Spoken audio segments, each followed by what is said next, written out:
told your friend you're not okay?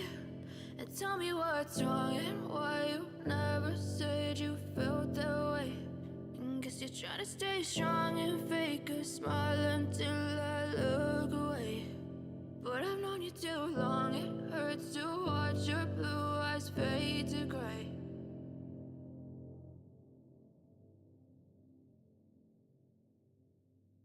I know you told your friend you're not okay.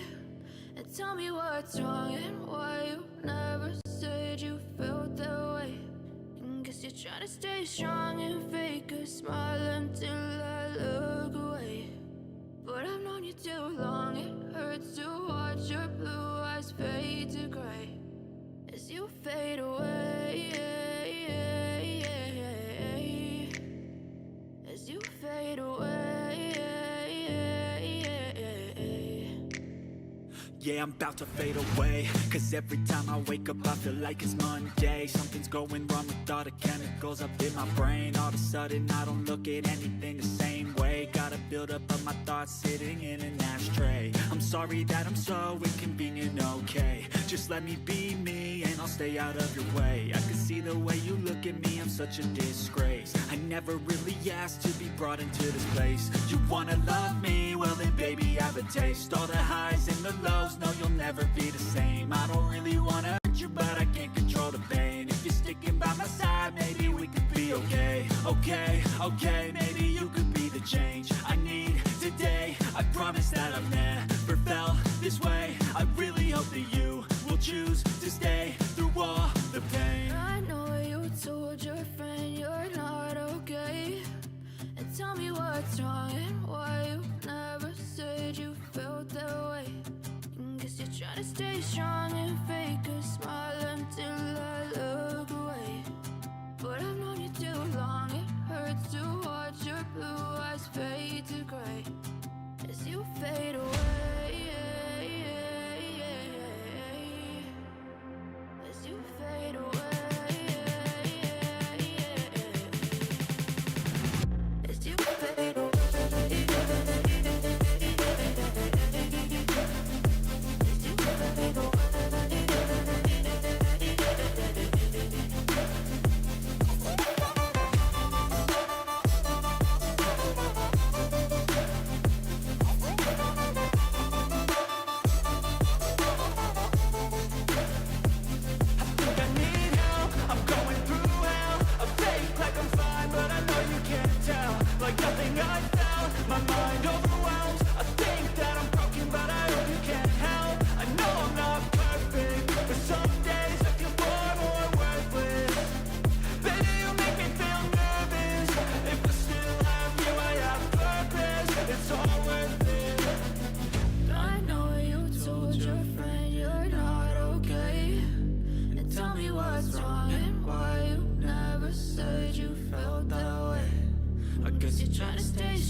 What's wrong and why you never said you felt that way. And guess you're trying to stay strong and fake a smile until I look away. But I've known you too long, it hurts to watch your blue eyes fade. All right. Hello, everybody, and welcome back to No Man's Sky. Cobalt Dale here, and I'm glad you guys are tuning in. Thanks for stopping in and checking out my channel. Before we get things started, won't you guys hit that like button? The more likes I get on my videos and streams, the more I get put out to content viewers just like you. This way I can make my goal to 300 subscribers. If I hit that 300 subscribers, we're going to go with a live video feed. This way we have a cam, a face cam. And I know you guys can't wait to see my ugly mug, right? So welcome to the stream, and thank you. I appreciate it immensely for all the support you guys keep giving me. So let's kick this thing off. In the last stream, we did some kicking around. Hi Christine, welcome to the chat. Thanks for tuning in. I appreciate that. In the last stream, we met Artemis. We tried to find him. We couldn't find him. We tried to triangulate his position and stuff like that with a box of crayons and the map he gave us, but it wasn't working out. So he hooked us up with a friend named Apollo, and Apollo said he can't work with us until we get our base set up. So we started working on our base, and we needed to get a few things together. We needed to hire ourselves a base overseer, and I told everybody that off camera I would do a little mining and farming and getting things set up so we could kick this stream off right. So with further ado, let's get on with this, and I'll show you guys what I have done since then. We built a landing pad to our base. We moved our base around a little bit. I put in some more power panels and a couple more batteries, but I got the inside set up. So we got a little bit of our storage box. We got our overseer's terminal here, and we can check our power to see how much power we're using. We're not using much. We're only using 41 kelvins per minute out of 100 that we have with all the solar panels I threw up. I tore down our wooden structure and moved the base and everything over just a few meters or a few units here so we can have a little bit extra room. Then I built a refiner room, put in some new refiners, and moved our portal over here. So we're set up inside here to stay out of the weather. Of course, we're on a paradise planet thanks to a follower that watches our channel each week. His name's Doc. If you're out there, say hi, Doc. If not, I give you a little shout out, and I'm glad you helped me out to find this planet. This is an Earth-like planet as far as I know. We got ourselves a pretty good view. Look at that lake. It's not actually a lake, it's a bay hooked up to an ocean. But we're pretty much back here. I went out and I farmed up a bunch of materials, so I got us set up. We got a little bit of pure ferrite. We got some paraffinium because we need to build an exocraft this time. And we got a bunch of extra materials that I built. We got some more batteries and healing gels because I spent quite a bit of time trying to get everything together. Not to mention we got a broken piece of technology here, a shield lattice from attacking are getting attacked, and that got broken, so we need to add an antimatter into our shield lattice. So let's get that going. We're going to put that antimatter in since we got an extra bit of chromatic metal and some condensed carbon. So we'll get that put together so we can fix this and get that installed. There we go. Well, it wasn't broken, we just didn't install it. Duh, Dale. Whoops. Go figure, right? We didn't install it. So now we got an extra 20% onto our hazard protection. We got ourselves a radioactive and a cold protection. We got Artemis's translator installed into our technology. We got our starship. We got ourselves that new starship, and we upgraded it just a little bit. We still need to get a few things installed into this. We need some more cargo slots and technology slots into this. But this is a little bit better than the ship we had before. And I like the color. It's I don't know. Is that purple or is that blue? No, that's blue. It's blue. Trust me. Okay, and I picked us up some technology modules so we could get back up to the space anomaly and buy ourselves some more stuff so we can expand our base just a little bit more. But before we kick things off, I'm going to run over here real fast, and we're going to build ourselves a roamer geobay for our exocraft. That's why I got that paraffinium in our inventory, just so we could throw this thing down and we have ourselves a little exocraft or a roamer to cruise around on. I'm going to color this thing black and yellow. I don't know why. I just like the bases to look black and yellow. And I turn it that way. This way you can see the hologram where the car is. in which direction it's pointing. So I'm going to point it in that direction. We're going to slam that bad boy down right there. There we go. It's already pre-colored, but what we're going to do is we're going to jump down here. We're going to run over to the control panels. This one here, if you drive your car anywhere on the planet and you leave it and you jump in your ship and come back, this one right here will resummon your car to this position every time. This one here is so you could do some modifications to your little car, and we could come in here and check this out. We can paint this bad boy. So what we're going to do is we're going to color this black, and then we're going to go with a dark blue. There we go. That's our car. That's the color of it. And if you want to put some stickers and that kind of thing onto it, I like to have my own style, I guess. So we're going to put a chevron on the hood. On the left door, we're going to put the Galactic Trade Hubs emblem on the left door and the right door. I like to put them on both doors. This way it looks pretty cool. And on the engine cover, we're going to put the Atlas. I don't know why. I just like it back there. It looks pretty cool. And then the boost module, which is your thrusters, these little things right here, we're going to take those and we're going to color those the color of fire. So it looks like red. Wait, let's go with the dark red and a light red. This way it looks a little bit better. So when we give it a little bit of thrust, it'll be that color. Once you're satisfied with your little things here, all you got to do is push the exit button and back out, and it'll ask you if you want to save it. And blam, those changes are saved. Now that we got our GeoRoamer built, now we can install some technology into it. Let's go over to our Exocraft. And now we got our Exocraft boost module. We'll take that, we'll put that right here on this supercharged slot. This is our engine module, so our Exocraft can move a little bit faster. And, well, you know, it keeps running, needs fuel, that kind of stuff. And then we're going to install some new technologies. And the only way we could do that is go to the space anomaly and buy those from the Exocraft specialist. Otherwise, we need to hire an Exocraft specialist.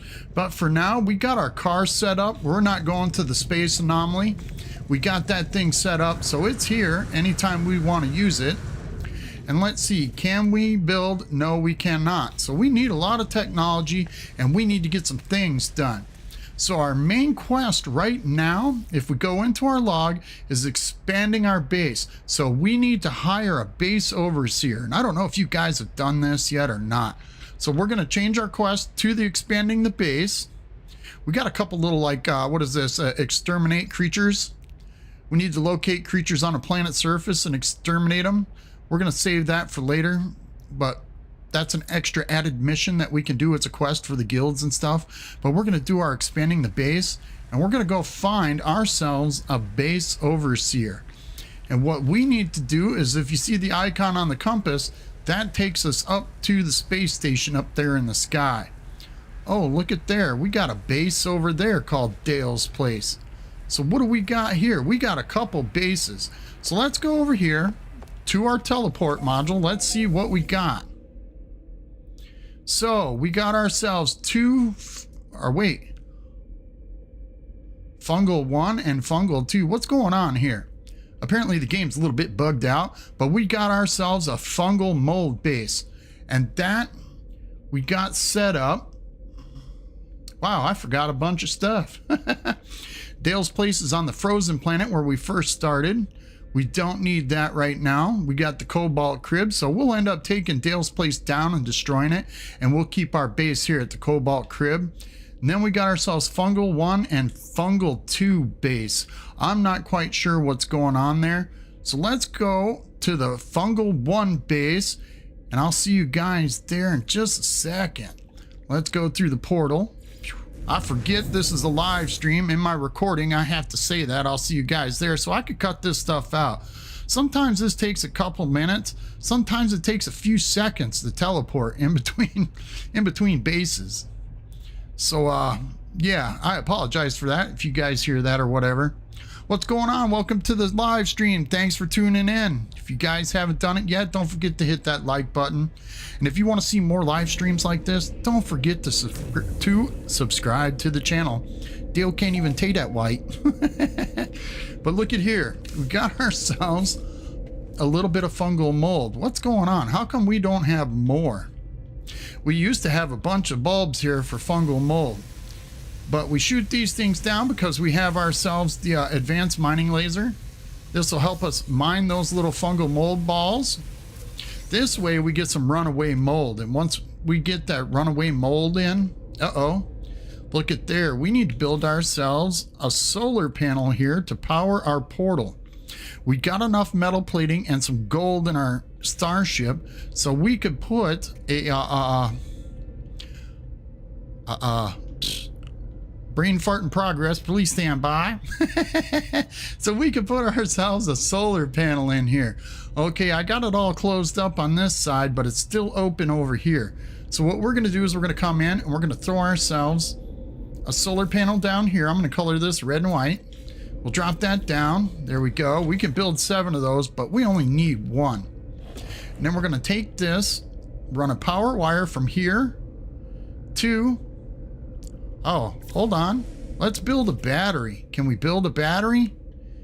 No, we don't have any magnetized ferrite.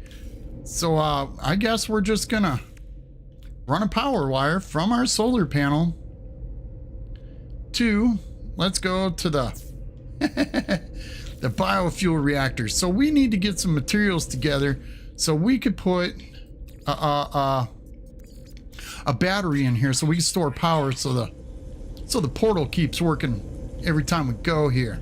This way we can get out instead of having to fuel the biofuel reactor. I mean, it'll literally run for 2 days, but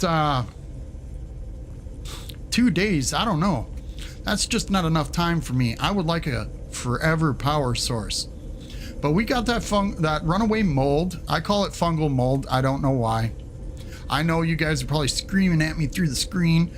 It's runaway mold. It's not fungal mold. Yeah, I know. But okay, we got that in our inventory. Let's get over here to our exosuit. So we got 1,200 runaway mold. That's not much, but let's jump back into our portal. Why do we have a second fungal mold base? That shouldn't be there. That's a bug in the game. I don't know what that is, but what we want to do is go to, hey, what's up, Typo 44? Welcome to the stream. Appreciate you here. Is it mold or mold? Yeah, right?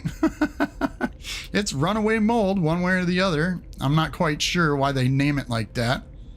American, European, one of those things, you know. Tomato, tacos, tacos, you know.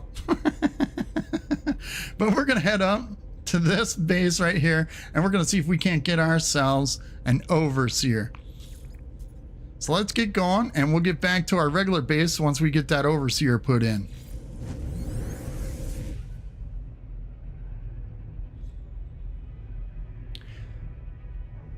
You guys ever run into that where you're seeing a double image of like your bases or whatever? That's a bug in the game, and be very careful.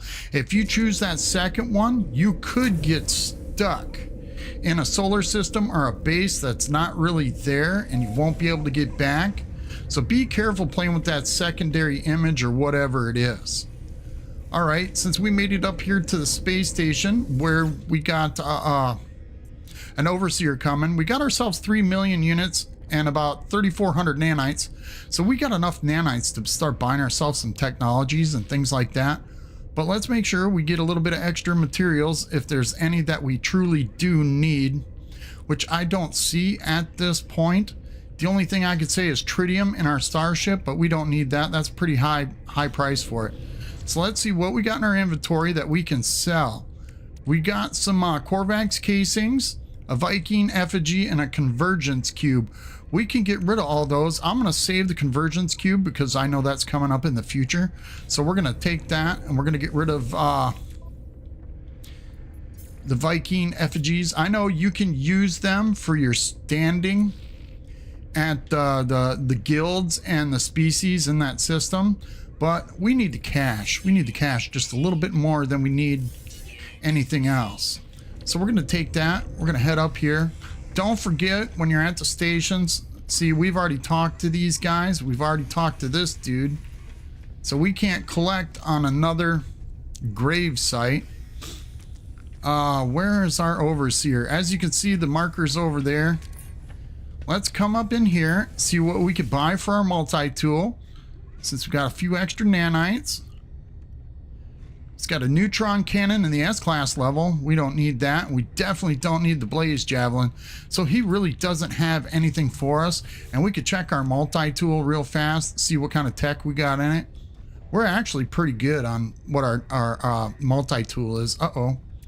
We got to recharge our terrain manipulator. Make sure that isn't empty when we go to dig up a hole or something. Let's recharge all our weapons and status. Okay, let's go talk to the backpack guy. See what he's got for us. Let's see here. He's got thermal protection. We've already got cold protection. We need that shield module. We've got the radioactive protection. And then there's life support. So let's go back into our exosuit and take a look real fast and see what we got. So we've picked up the life support. We could put another one in, but at this point it takes up the one slot that we need. We got a cold protection and radioactive protection. So we really don't need anything at this point except for the shield module. And I'm going to wait with that because now I know it's already in this system. We can come back and pick it up at any time we so choose. So let's go get ourselves that base overseer. Exporter Git. Giddy. Git, I guess. Exporter Git, that's what his name is. That's what we're calling him. Is it really you? Forgive me, I've been searching for such a long time. I am contracted to aid you in this and every cycle. Don't worry, everything was paid for a long time ago. It's all quite above board. As the stranger speaks, a smell assaults me, a pheromone infesting my brain, giving me memories of places I've never visited, of actions I've never took. Of myself in a mirror, aged and alone, of this Gek cradling their fallen brethren, of a bargain made many years from now, a contract signed across the cosmos. What's up, Doc? Welcome to the chat. Thanks for tuning in. I will show you in just a couple minutes, Doc. We're going to head back to the planet and I'm going to show you what we got set up. Right now we're hiring our base overseer. We got him up here at the Gek station. His name is Exporter Git. Thanks for tuning in. Don't forget to hit that like button if you guys are here. The vision ends and the overseer remains. The overseer promises to expand my base, allowing me to recruit other workers. They require a construction terminal to get started. Since we built our construction terminal in our base, all we have to do is hire the guy, and he will jump through the portal and end up at our base no matter what. But if you don't want this guy, you can go to another Gek space station and pick yourself up a different overseer. If you decline the offer, you can go find another one, but the quest points you to this one, so I'm just going to take this guy and move on with it. So let's hire Exporter Git. There is something compelling about this Gek. They shall feel at home in my home. All right, I will be at my station before you know it. See you soon, friend. All right, now we got him. We can run over here to the guild kiosk, the Mercenaries Guild kiosk, and see if we can't get some freebies like launch fuel and that kind of stuff. As you can see, we don't have any standing with the Mercenaries Guild yet. Otherwise, we could get some plasma and that kind of things. And we don't have that, so we're going to have to do some missions for them guys here pretty soon. So let's run back. Oh, wait. I forgot, got sidetracked, whoops. Let's talk to the exocraft specialist and see if he's got any upgrades for us. No, he does not. For our exocraft, we could have an A-class boost module, which wouldn't be bad, but we don't have any tech installed, so we're definitely gonna have to go to the space anomaly. But what I want to do first is get back to the base so we can talk to the overseer. So I will use the portal and I'll catch you guys over there. Going to the cobalt crib. Delta, welcome to the chat. Thanks for tuning in. Thanks, Delta. I appreciate that. If you guys haven't checked out Delta 1 yet, check out Delta. He's a great content creator. I appreciate you guys stopping in, showing me a little support and hitting that like button. I really appreciate it. You guys are really helping me get along, and I thank you for that. So while we're here, we just got back to our base. So I want to take this, where is it? This runaway mold. Just mold, whatever it is. We're going to take all that. We're going to throw that in a refiner. Since we don't have to fuel this bad boy, look at there. That's 253 nanites. So let's get that bad boy cooking, grinding down on those nanites, and let's get inside. Check it out, Doc. This is our base. I'll go into camera mode so you guys can see this real quick. This is the base. I rebuilt the base. I tore down the wooden structure and rebuilt it a little bit after I collected like a whole butt ton of materials. This way it's a little bit more structured and we can actually get some more people in it and expand in the future, which I'm trying to do. So let's get in there and talk to the overseer and see what he's got to say, so we can follow this quest line and hire ourselves a bunch of employees so we can build some components, get better ships and that kind of thing. So I hope you guys enjoy it. I know you guys didn't see me move everything around and stuff. It took me a couple hours to do all this, so I hope you guys don't mind that. If you do and you guys want to see me mine copper for like 2 hours, if you want me to watch me run around on the planet digging up data technology modules and that kind of crap, let me know. Throw it out there in the comments. Tell me. I'll do it. If you guys want to see it, I'll do it so you can watch. I know it gets kind of boring watching that stuff. You guys just want to get to the juicy part sometimes. That's cool too. I try to keep it so it's moving along a little bit. You have so much to learn, so much to see, and this place will be our home amidst the infinite. Take this glass and let starlight flood into our jolly home. Thanks, Git. There we go. We now got ourselves the blueprint to make glass from frost crystal, and we can get frost crystal from frozen planets. But I don't like using frost crystals. It takes too long for those things to grow, and it's just the same as using silicate powder. So I really don't mess with frost crystals unless I'm making living glass. Then I'll use frost crystals. Everything pours through glass in the end, but there's time enough for that. There are other things we have to do. If you prepare chromatic metal, I will use it to calibrate a science terminal suitable for a Korvax entity. The Korvax have suffered terribly at the hands of my people. Be kind to them, I beg of you. The overseer asked me to gather chromatic metal in preparation for the recruitment of a Korvax scientist. Okay, I'll do that.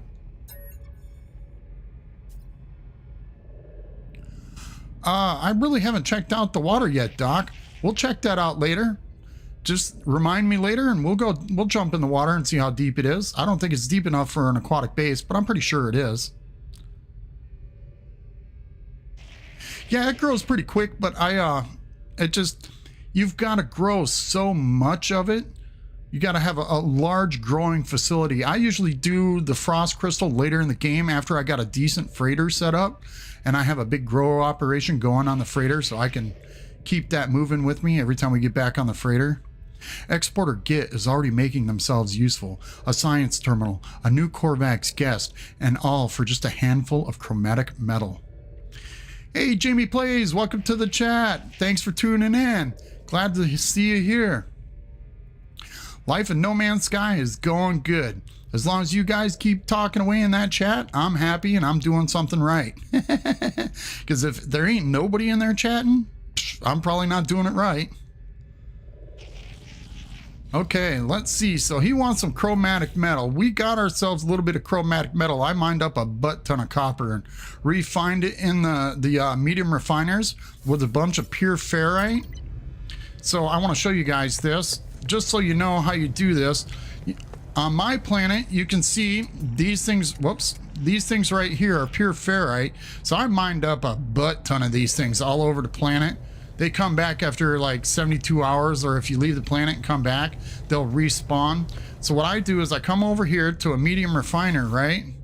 And I'll take copper, put copper in here with pure ferrite, and it's a 1-to-1 ratio. So if you got 1 pure ferrite, 1 chromatic, 1 copper, it'll make 1 chromatic metal. But if you don't have pure ferrite, it takes 2 copper to make 1 chromatic metal. So I throw like my rusted metal in there, and I'll refine it into pure ferrite, and then I'll use that to work with the copper to make myself a bunch of chromatic metal. And that's how I got that. I used up all the copper, sorry about that, but I got myself quite a bit of chromatic metal by doing that.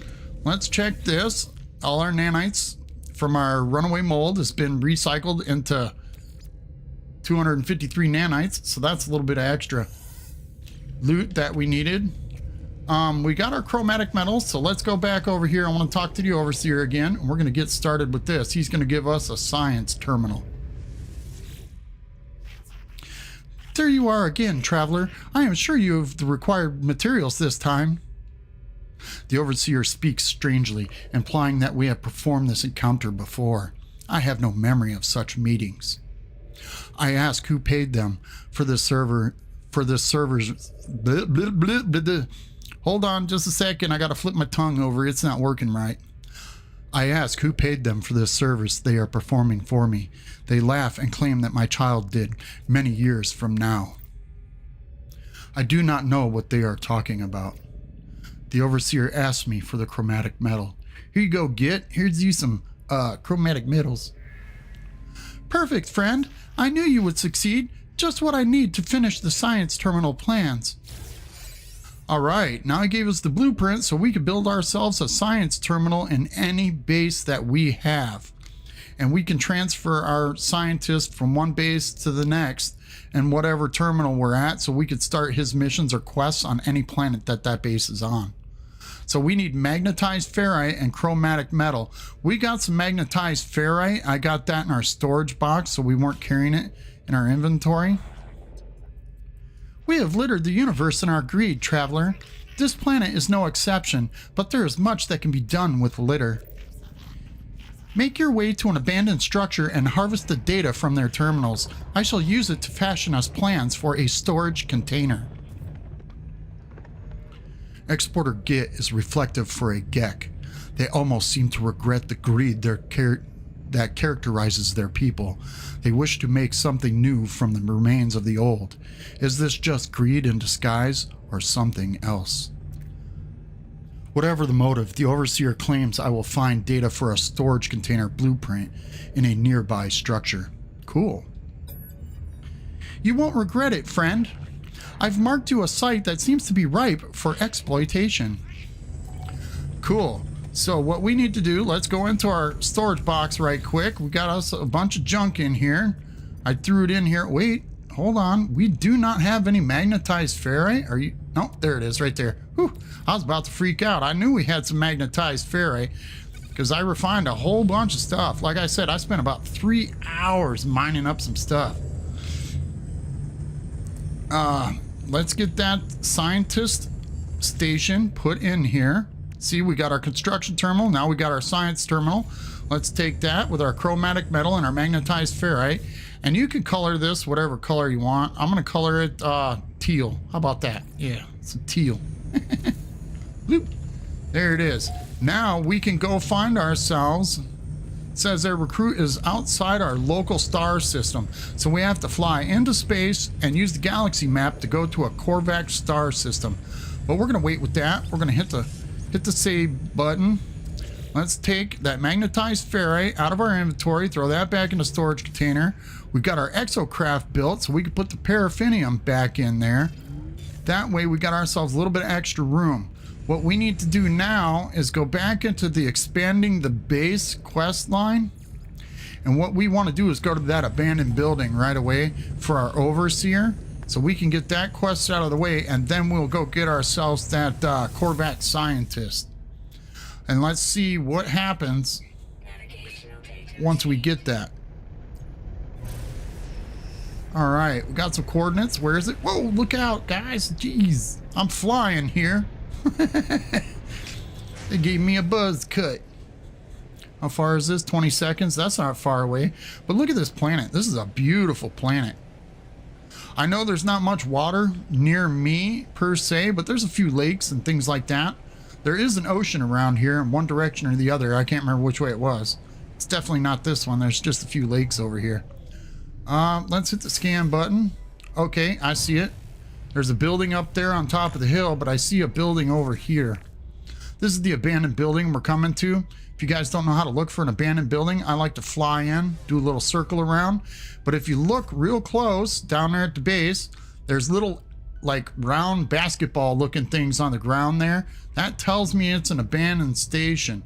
And those little basketball looking things are called whispering eggs. Them whispering eggs are eggs for monstrosities. But those little eggs, check this out. Let's go. Hold on. I want to hit the save beacon first. Got to do this in case we get killed. All right. No loot boxes on the ground. So I'm not as brave as most of the content creators when it comes to messing with these things. I really hate messing with these whispering eggs until I've got a really good multi-tool, because I like to use the paralysis mortar. All we got is a little bolt caster, which isn't much, but if you're quick enough on your feet, yeah, right? Then scorpions, they spit acid on you, which is really bad, and they jump and hit you, and if you don't have good shields, it'll really mess you up. But I'm gonna do this right here. We're gonna get close to the door. I'm gonna show you one egg, you guys, just so you can see what to do. All right, make sure you got your mining laser on. This is how you open these things up, because once you blast this thing, those monstrosities are going to start jumping out of the ground, and they're going to attack you on sight. But there's a little glowing like soccer ball thing. It's a yellow glowing soccer ball thing. Pick that up and put that into your inventory. So I'm going to show you this, and then we're going to run inside the building real quick so we don't get attacked. All right, here we go. There's the larval core. You pick that up. Check those things out. Those things are dangerous. See, they shoot acid at you, and that acid kind of burns. We don't have many shields and that kind of thing, but those little monstrosities, if you hide out in the building, they'll last for about, I don't know, a minute, minute and a half, and then they'll disappear. Ooh, look at there. See? Oh, got hit by a whippet on the inside. See? Got to pay attention all the time. I was too busy concentrating on the things outside to make sure there wasn't anything inside. Here we go. We'll use that. Bloop. That restored our health. Our shields are down, not our health. There we go. What's this? First aid? That made our health too. So we could have went out and attacked those things a little bit. But that's okay. I'm not too worried about it. We need to get in here and get this out of here.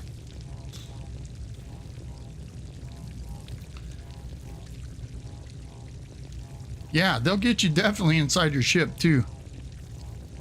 Yeah, I know. You could fly up there. I don't want to take the chance of dying. That'd be terrible. You guys are trying to get me killed. I know what's going on here. Hold on, let's go in here. We're gonna destroy this goop. I don't want nothing to do with that goop. If you guys want to use it, you can recycle it. Takes too long. User identified. Terminal active. Accessing schematics. The place the Overseer has led me to has long since fallen into disrepair. Its panels are buried beneath the same oily, pulsating fauna that I have seen before in long, abandoned buildings. The air is fetid and damp. I power up the terminal with little hope of success, but to my surprise, it buzzes noisily and springs to life. My Overseer's intuition has served me well so far. I shall have to trust that these schematics contain the required data. All right, but I want to show you this. We'll go back into our inventory. We got that out of the way. We got ourselves larval cores.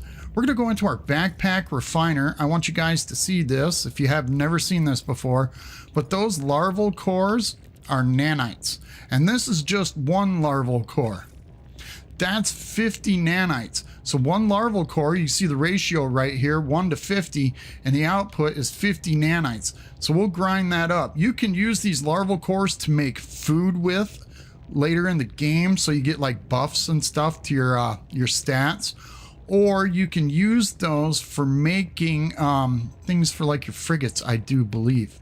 But we'll grind these up, make 50 nanites. We need all the nanites we can get right now. And we'll throw that into our inventory. But I wanted you guys to see that, just give you a little taste of it. You know, you guys can do this at your own apparel. Me, I like to nice. At least hope, huh? Let's do it. Let's get a couple of these. We'll get that one going. Come on. Got to run around the building as fast as we can go. Because if you can get on the other side of the building... Oh, look at that. That guy jumped over here really fast. Look at that. Let's get a few of these things going before they get over to this side. Look out now. I'm working here. You guys can't see that? So if you can run around the building as fast as you can, get a few of these things going. Keep moving though. Don't stand in one spot because these guys will slam you up. Look at there. Whoop. Oh, I'm getting hit. Did I get that one? Sure did. Look out. Just keep running around the building. It kind of keeps them on their feet a little bit. There we go. Let's get these two. Come on now. If you take too long, that larval core will disappear and you won't be able to get it. So here's a couple more. All right, pick that one up. Look out now. They're getting close. Keep running. You guys are ready to watch Dale die in this episode? Because he probably will. He's doing something stupid. Here we go. Get that one. Out. You got me. Got to keep moving, like I said. If they get too heavy on you, you can just stand on top of the building and let them subside. That's the biggest thing. Here we go. We got a couple right here. Get a couple more of these. Look out now. You're in my way. I'm trying to do some stuff here. See, if you keep moving, they don't have the ability to lock onto you, so to speak. There we go. Ooh, look at there. That guy jumped through the building. How is that possible, right? Ouch, that hurt. Okay, we need to keep moving, boys and girls. We're going to have to run inside the building, let them subside for a minute. 'Cause, I think we're getting hurt. Our health is about halfway down, too. Now, be aware, sometimes they will jump into the building and get you. But just give it a few seconds. If our shields are down, they will regenerate about 30 to 45 seconds. Hey, Journey with Dread, what's going on? Welcome to the stream.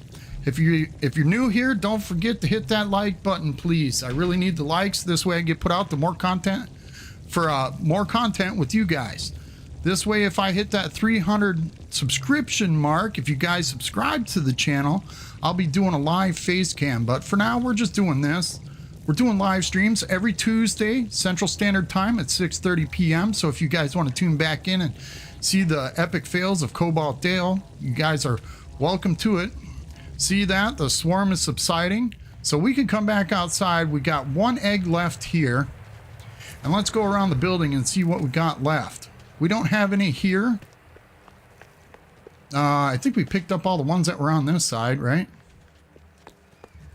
We got that stack. There is no eggs left here. We got all those. And we got all those. So all we got is one egg left. That's nope. We got a little stack right here. Okay, so let's run down here. Look, we got this one right here. Oh, this is going to be hard. Hopefully you guys don't see me die this episode. This is getting crazy. So, you know what? Let's do this. We're going to run over here and hit the save beacon real fast. I normally don't mess with these whispering eggs this early in the game. It's just not for me. Once I get higher in levels, then yeah. Well, not higher in levels, but better technology, better weapon, that kind of stuff, more shields. Then I'll start messing with these things. But you guys got me started. I got to get them. Okay, run. Get out of the way, bug. Let's get a couple over here. All right, got that one. Here we go. All right, how many we get of these things? These things are pretty hopping. Okay, now we can jump on the roof this way. This is what you guys suggested. Hop on the roof and wait for them to subside. We've got all the eggs on every corner of the building, so we're doing pretty good. So let's jump over this end and see what we got over here. Whoop. Yeah, we got all the eggs over here. So we actually got them all, boys and girls. Wow, see that?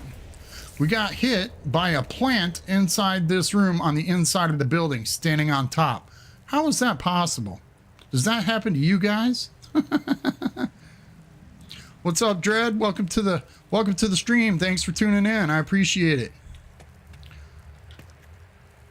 All right. We just got to wait for these guys to go away, and then we could jump into our ship and take off.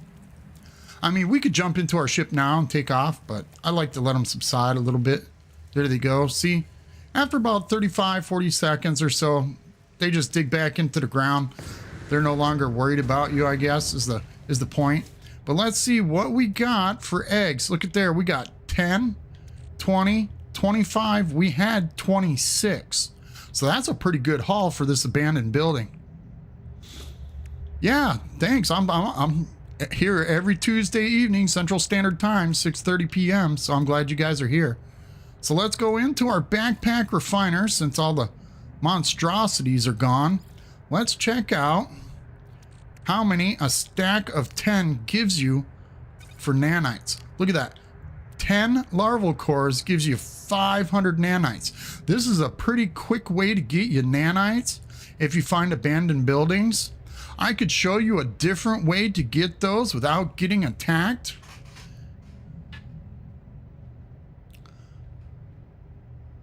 I know, right? I've never seen plants hit me through the building. That's pretty crazy.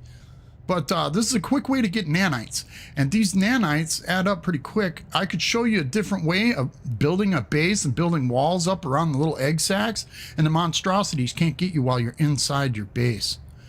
So we'll refine these up real quick. Get us a few extra nanites built up here. Whoops. Let's get down here. We'll grind up all these larval cores so we got room in our exosuit. There we go. 25 larval cores got us 1,250 nanites. Look at that. That's pretty sweet. 1,275 nanites for 26 larval cores. That's not bad. And look how much danger it puts you in. You could die by messing with these things. But I'm going to go back inside this building and I want to show you this. Like I was saying, that plant hit me from inside the building while I was standing on top of it. So always check inside the building first. Where is he? I know that whippet's around here. There he is. I call these things whippets, little tentacles or whatever they are, because they whip you. But he hit me through the ceiling of the building. I don't understand how they can do that. To me, that's the wrong kind of hitbox. Look at there. We could learn a word. Cool. Let's pick up all the loot boxes while we're in here. Look at there. This right here is a research specimen. This will give you standing with the local species or life form in this solar system. So there we go. We got standing with the Viking. Cool. That helps us get a discount at the space station when we're buying technology modules. So we'll get like 10 or 20 nanites knocked off or whatever it is. The more standing you have with that species, the bigger the discount is. So that's a pretty cool thing, I think. Check this out. All right, let's jump in our ship and we will head back to our base to talk to the overseer and see what he gives us for a storage box. I'm just glad our base isn't too far away. And we made 1,275 nanites off that little trip. So it was worth it. Thanks you guys for talking me into getting them whispering eggs. Usually I don't mess with them this early in the game. I really don't. There's easier ways, like I got that runaway mold base. So that to me is an easier and safer way to get nanites. It may take a little bit longer time. That's one of the quickest ways to get nanites in the game is by doing the whispering eggs. The second quickest way and the most dangerous is to fight sentinels. And sentinels will give you the highest yield per minute, I guess, as I've learned and it's been explained to me that you can get a higher ratio of nanites per sentinel by attacking those than you can for doing runaway mold or things like that. You are back. I'm so glad, friend. I will extract the storage blueprint as soon as I have the data. It is good to see the Gek is so invested in the success of our home. They are clearly happy to see me energized for the task at hand. Here you go, Git. Here is your blueprint as promised. A trivial task. Their code was just sitting there to be manipulated. Alright, now we got the blueprints for every storage container. So we got 10 storage containers. And we can store a bunch of junk in all those boxes.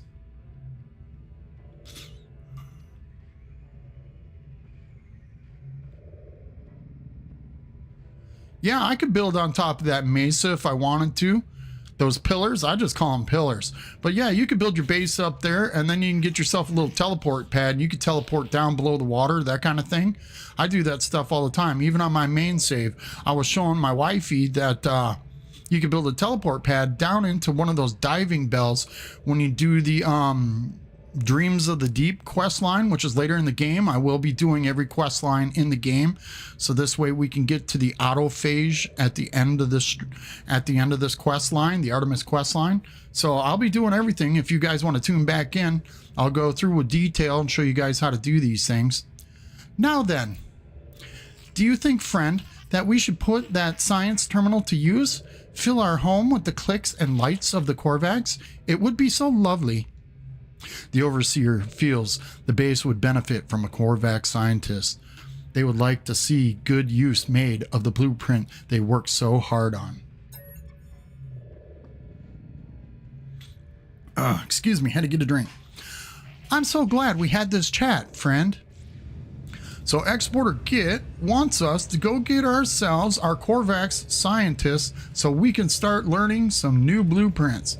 So we're going to hit that save beacon. Let's make sure our inventory is emptied. We got plenty of pure ferrite. We don't really need it with us. We need to make it to the space anomaly so we could buy a few more base parts so we can expand our base a little bit. Yeah, they do. They have sometimes they have a pretty flat top. Sometimes they'll have a hole down the center of them. Here, I'll jump in here. We'll jump out. And I'll fly over the top of that thing so you can take a look at it, Doc. Hey, Leslie, welcome to the chat. Thanks for tuning in. I'm glad you're here. Hope you guys are enjoying the content. I'm not the greatest No Man's Sky player. I can explain it a little bit. I've got at least... Yeah, look at there. That's a pretty flat top on top of this thing.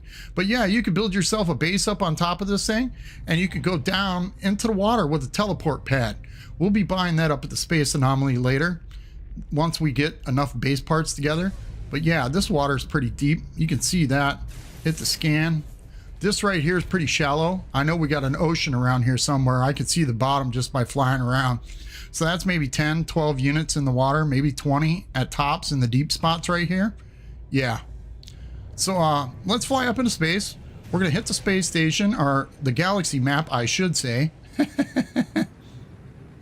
Let's hit that galaxy map, and then we'll go find ourselves that Korvax scientist. And make sure we get the expanding the base. We need the scientific research quest. All right, because we're staffing our base with the main overseer. So we want to go to the scientific research quest. And this way, it will show where our scientist is at in space. Once we go into the galaxy map, and I'll show you this. Here we go. All right, as you can see, there's our little beaker down there towards the bottom of the screen. You can see that in the Orskin Jory, what is that, 13 or 18 system. So we're gonna head over there. And now you can see it. It shows the beaker in the little pop-up window. If we expand it and you look down at the bottom of that pop-up window, it says potential scientist recruit is there. So we want to warp to that system. It's only 18 light years from our main system where we're at right now. So let's head over there. Hopefully there's no freighter battle or anything when we pop into the system. I really don't want to deal with a freighter battle right now, pirates and that kind of thing. I'm on the wrong side of the planet, Doc. If I was on the right side, I know there's an ocean on this planet, and you could build in the oceans. I usually find a little island, then I'll swim around looking for a power hotspot, and then I'll build a base underwater. But I don't build underwater until I have electromagnetic power. Look at there, we got 4 planets, 2 moons in this system, and they're at war. So be aware, when you fly into a system that's at war, that means pirates will be scanning you quite frequently. Even while you're on a planet running around, pirates will come along and look at you, and they'll attack you from the air. So let's head over to the space station. I want to scan a couple of these planets while we're here and see if there's anything good. Sometimes you'll find an anomaly planet here. Whoops, I didn't wait until I got the planet in focus.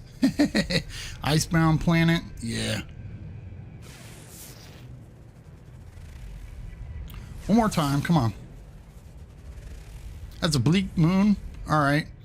Now, when you scan and you guys see these little things light up like that, that little icon right there, that's a tritium-rich asteroid. Shoot those things. That'll give you the most tritium for your shot. Instead of going through the asteroid field and shooting all them asteroids, that takes too long to mine up all that tritium.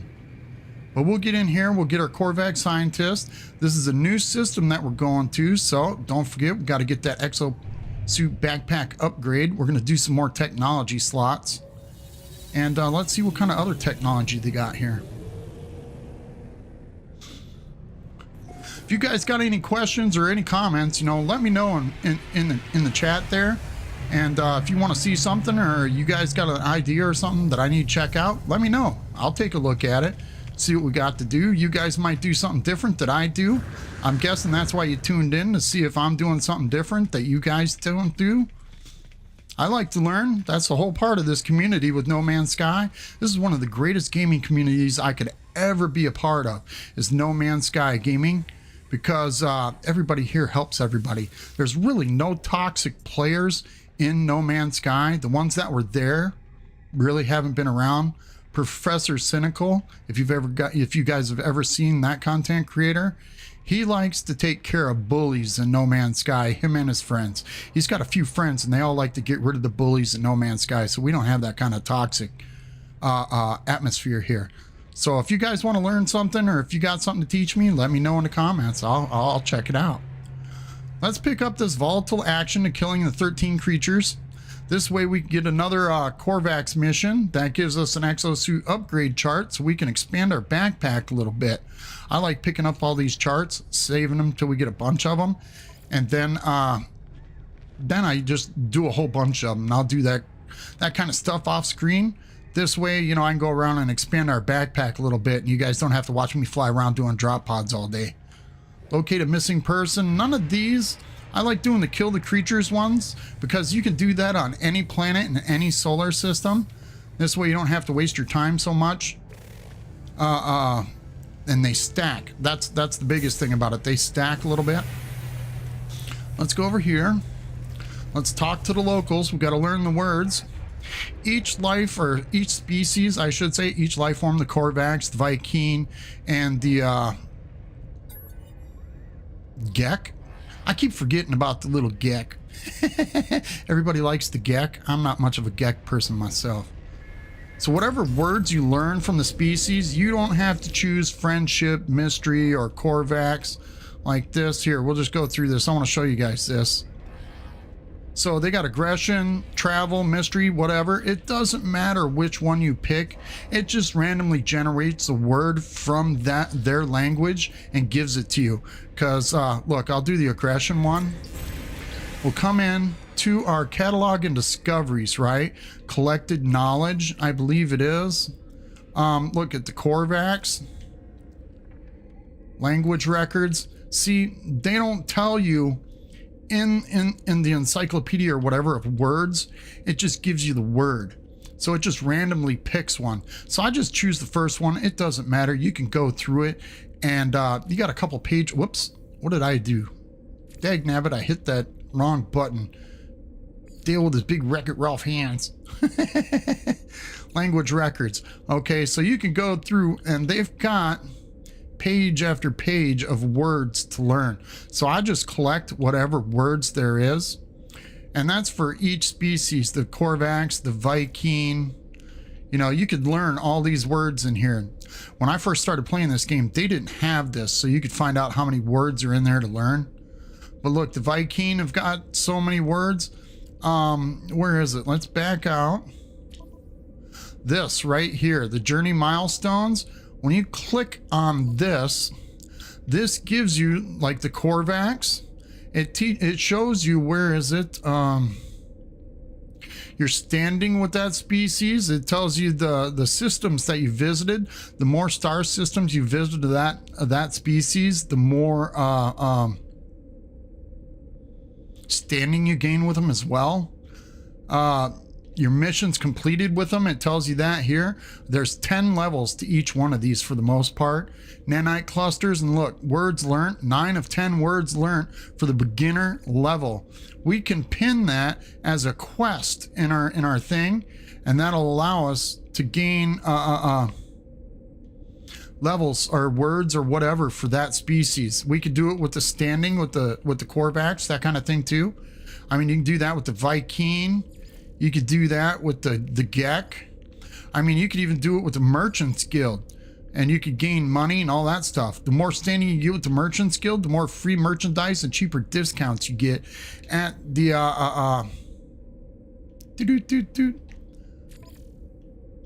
at the kiosk where the guild faction is.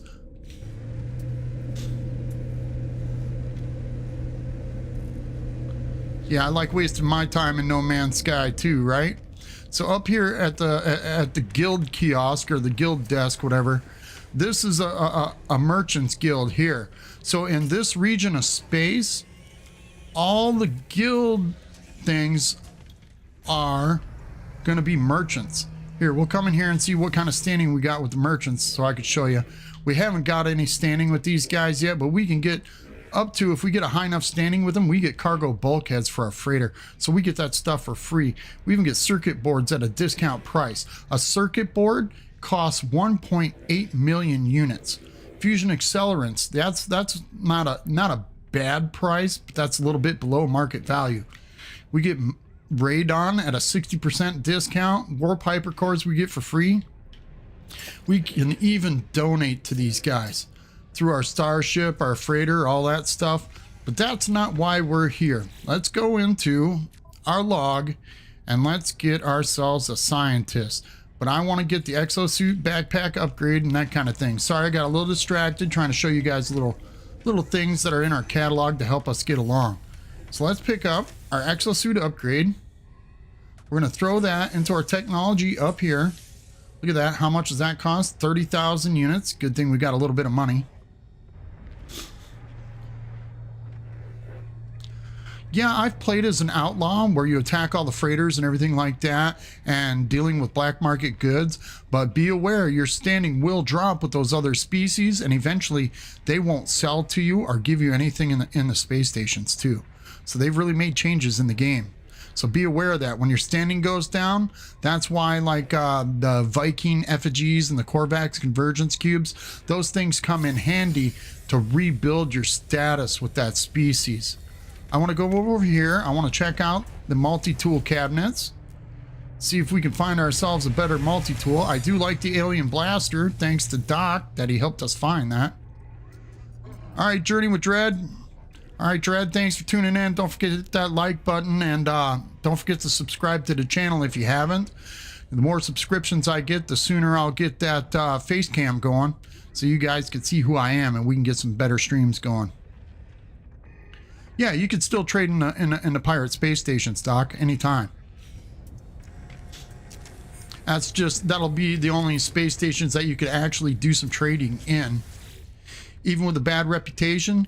Now with the pirates, yeah, you could still trade with the pirates, but your standing goes down to where sometimes like a technology module, instead of costing you like 500 nanites, it's going to cost you like 680 or 670 in nanites. So it gets pretty expensive with the worst reputation that you have for those factions or those guilds. Let's see what this guy's got real fast. Oh, look at there. We got a scanner module. And a pulse spitter. Yeah, that's what we've been wanting, is that pulse spitter. Look at there, it's even got a mining beam. Oh, we're spending some nanites here, boys, girls. All right, let's get the scanner and the pulse spitter. Let's get out of here, go into our multi-tool. Oh, that's right. This is the, hold on a second. I play on my own thing here. I want to check this multi-tool out. Nope. I must have lost my mind on a different save I was playing. But I like the pulse spitter modules. I like using the pulse spitter because that's a machine gun on your multi-tool. So let's switch back to the other one. I thought we had that pulse spitter installed in this multi-tool. I guess I was wrong. But we got a scanner. We can put that scanner module in there. That's true. Space stations are always a safe zone. So if you're getting attacked by pirates or sentinels or anything like that, flee to a space station or flee to a freighter. If you can land on a freighter, that will make the pirates and the sentinels go away as well. Just so you're aware of that. So let's install our scanner module into our multi-tool. That helps us get more units faster. There we go. Perfect. That's a nice one. Mineral and fauna. We got fauna and flora there with minerals. Man, we need to get one with 4 stats on it so we can get mineral, fauna, and floral. But that's okay. We got that. That's good enough. We need to get ourselves that mining beam as well. We'll save the pulse spitter. We'll save that for later because we're definitely going to upgrade our multi-tool here eventually. So let's get that mining beam. So that'll help us mine rocks and mine resources faster. Ooh, what's that ship? 26 and 17. Ours is 25 and 16. Check this ship out real fast. I like these ones with the sea wings on it. Ooh, that's got the droid wings. It's a barrel nose fighter. I really like these fighters. That's my favorite style looking fighter. Let's take a look at it, see what it's got. I want to see what's on here. There's no supercharged slots. So it's really not worth the buying. If you want to buy the ship and scrap it down to get the wings or the body or the engines on it, you can. But our ship is just as good as that one. So we'll keep the one we got right now. Got a little sidetracked there. Sorry, boys and girls. Okay. So we got ourselves a new technology slot. Let's see if we can get a fire protection or a toxic protection here. They got a cold protection. There's our thermal for our fire. We still got enough enough nanites to get ourselves that one. Cool. We've already got the radiation, I do believe. Let's go into our exosuit and take a look real fast. Yeah, we got radioactive and cold. Now, let's move this over. We got that fire protection, so that will help us out tremendously. And we still got one spot open over here. What I want to do is take this and move this over. This way, we can get that stuff out of the way, and we're still charged up here with our life support. Got our mining beam. Let's install our mining beam. We are going to take the advanced mining laser. We're going to move that out, put that there, and take our new mining beam and put that in there. So now we got three S classes, all with an adjacency bonus. And we got our advanced mining laser giving an adjacency bonus to these two. So it's like a straight line thing there. But each one gives the other a boost when they're all next to each other. So we're doing good with that. Now we got a pretty good mining laser. We got this pulse spitter. We'll put that in our starship. Let's see what we got in our starship. Okay. We ain't got much in there, so we don't have to get rid of too much stuff. Right? That's the best place to get an exotic, is usually in your freighter, because anywhere inside your freighter, you can hear that exotic pop in, and you'll hear it land. Let's get a few words in while we're here so we can understand these guys when we're running around. I'm going to try and get through this space station as quickly as possible. We need to find some exocraft stuff too. What is that? Did you get yourself the little guppy? It looks like a little ball with some wings on it. That exotic ship. Yeah, they're called a guppy. I got a sheet that a cheat sheet that tells you every part for every starship. Yeah, exotics I think they're the best overall. Everybody's on that new thing about hitting them Sentinel interceptors. Sentinel interceptors are all right, but the maneuverability isn't really that good with those ships unless you can get like a double or a triple supercharged slot next to each other. Long nose, yeah, that's the Marlin. Yeah, I like those. I like the guppy myself personally. Let's see, we got a pulse engine module to make our ship go faster. Got the infra knife and the positron. Let's go into our starship, see what we can do. We need a pulse engine module so we can go a little bit faster. That'll help us get better maneuverability and better fuel consumption as we're flying too. So we'll buy that pulse engine upgrade. Let's see here, where's that at? Here we go. 633, you see that? Our standing with the Korvax isn't that good, so we only get a 3 nanite discount. The higher our standing is with the Korvax, the cheaper these things will get. You can literally get it down to where they're 10 to 20 nanites just for an S-class module, or you can get them for free, depending on how high your standing is with that species. So let's buy that. We got that pulse engine module. Let's check out. See what the exocraft guys got for us. Maybe we can get something ahead of time. Because we definitely need... Yeah, there's an exocraft boost module. Perfect. So we'll buy that too. Sorry, we're spending a lot of nanites here. We got 1,400 left. Let's collect whatever goodies we can around here. We got all that. Did we hire the scientist? Where's our scientist at? Okay, he's over here. That's the main reason we come here. I keep forgetting what we're doing. I get sidetracked talking with you guys.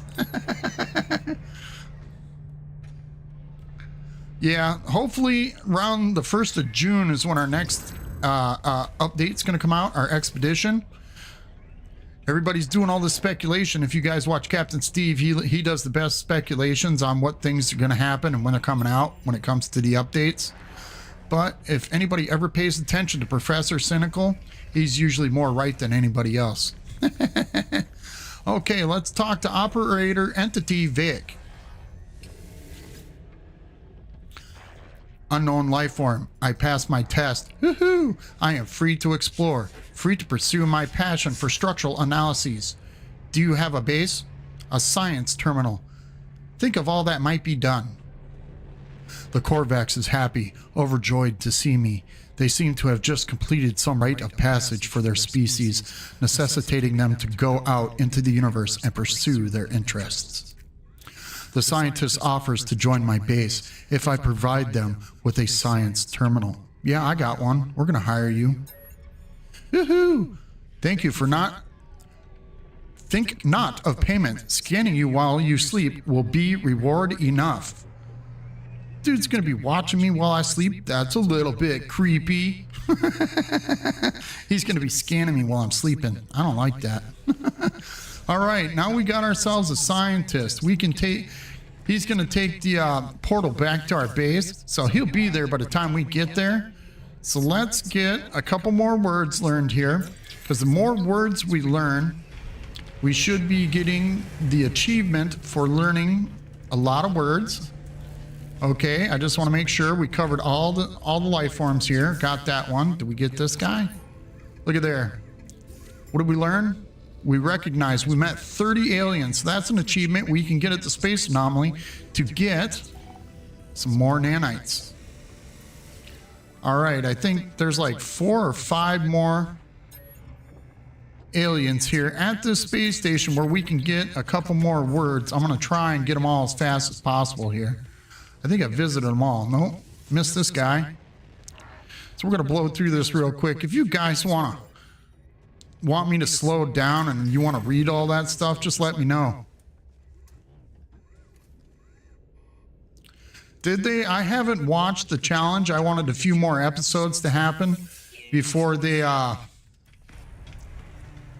before it got too far. You know, I wanted to wait a little bit. Okay, let's run up here. We'll grab this thing. There we go. There's nothing down towards that end. All right. We got that done. We're going to run to our spaceship. We're going to call in the space anomaly. This is what I want to do.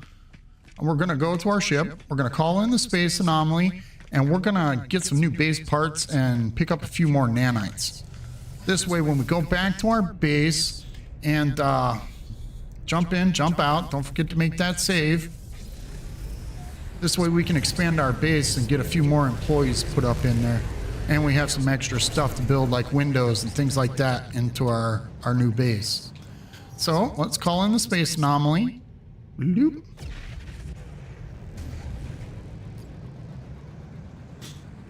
Once we get into the space anomaly, I'm going to try and hurry up and get those parts and get those things taken care of. If you guys want me to slow down or something, let me know.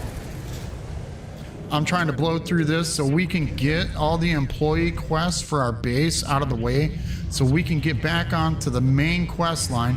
I'm not going to touch the main quest line until we get our base built. Once the base is built, then we can move on. Excuse me. Throat's getting a little dry there. Oops, let's go this way. Gotta go up here. We're gonna talk to Ares and Helios and get our nanites. Oh, what do we get there? Another achievement. That's nice. We get more nanites for that. Come on, what is it? You don't even tell us. Come on, man. What is going on here? All right. What's up, Helios? Young one, give me your data for Flora. Thanks, little one. You had no idea what it meant to me. How many nanites we get? Nanites? 125? That's nice. All right, let's talk to Ares for all our achievements. Thanks, Traveler. Tell me how you did. So we give him some milestone data. What did he give us? 350 nanites. So we got 475 nanites. Perfect. That'll help us out. We could buy a little bit of technology for our exocraft. But the first thing I want to do is run back here. If you guys don't know this, back here is your second exosuit. Look at there, met 35 aliens. So talking to those guys gives you that advantage bonus too.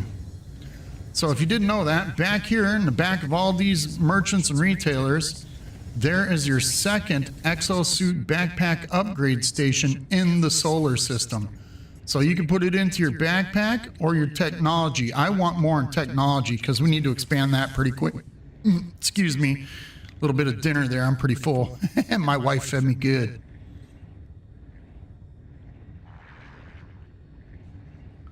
Oh, I didn't know that, Doc. I'll have to check it out. I haven't had time to watch that yet. I've been watching other series. I've been watching some Farming Simulator with Delta One.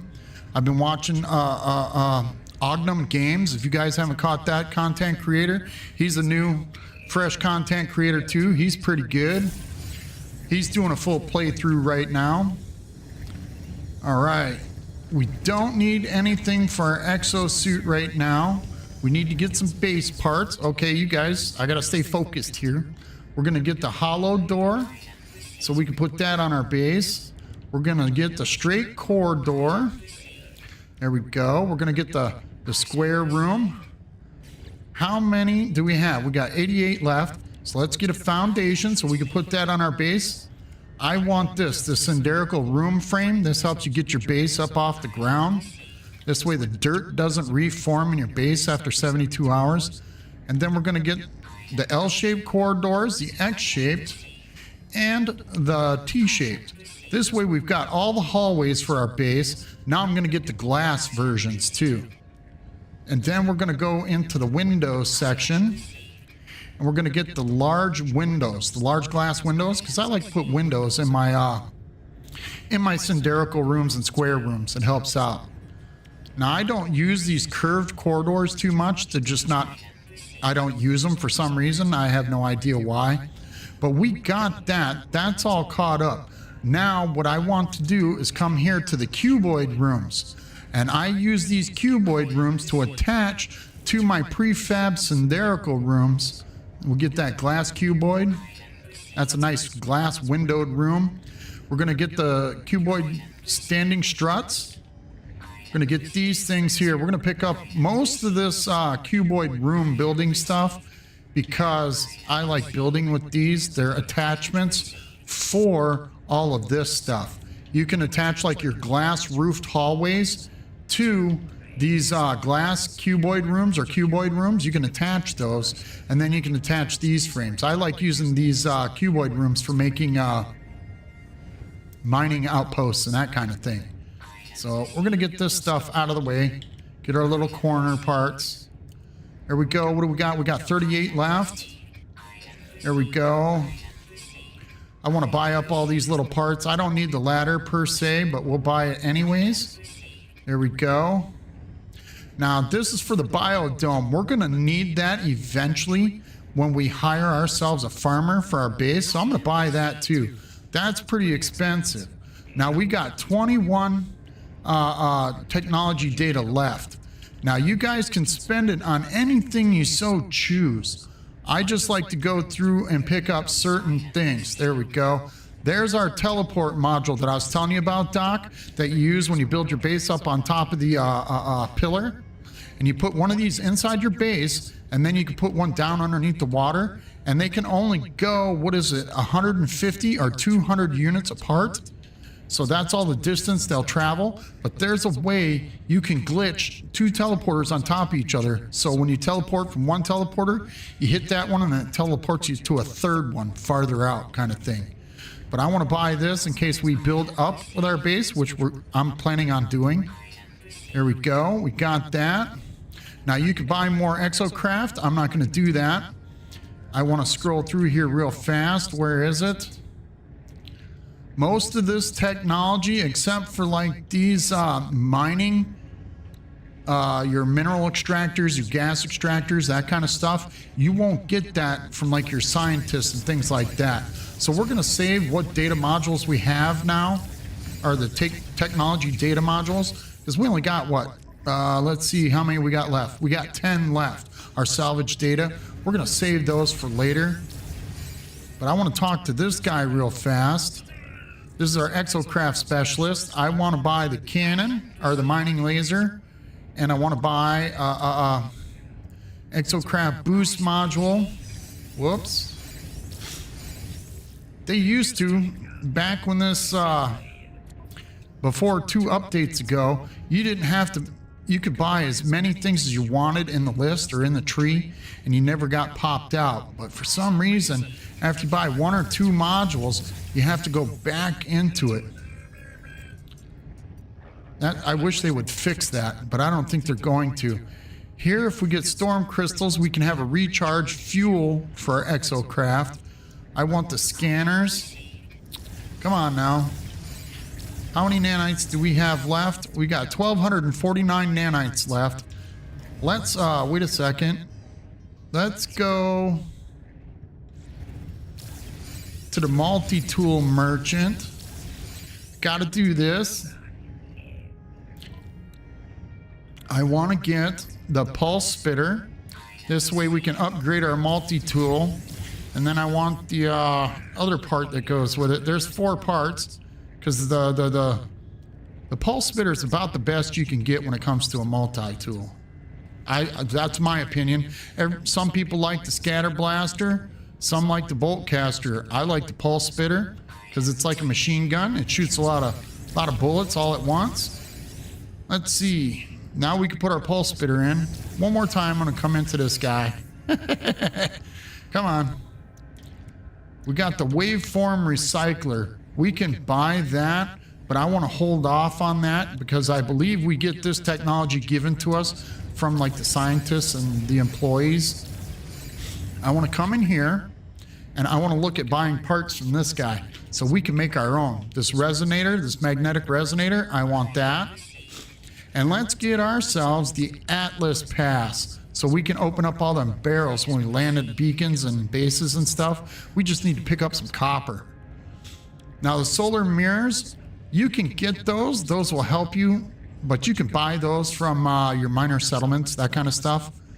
And the unstable plasma. Oh, that's right. I'm glad I looked at that. Sorry.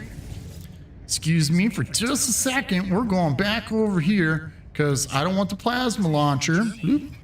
I want the paralysis mortar. The paralysis mortar is the best grenade launcher you can have on any one of your multi-tools. This is the best because what it is a big stun gun. It's a stun grenade. So when you're fighting sentinels and that kind of stuff, it works. If you use the plasma launcher, that's a grenade launcher. That thing hits a target, like from me to Iteration Percy's right here. If I were to shoot him with a plasma launcher, it would explode and damage us both, if not kill us.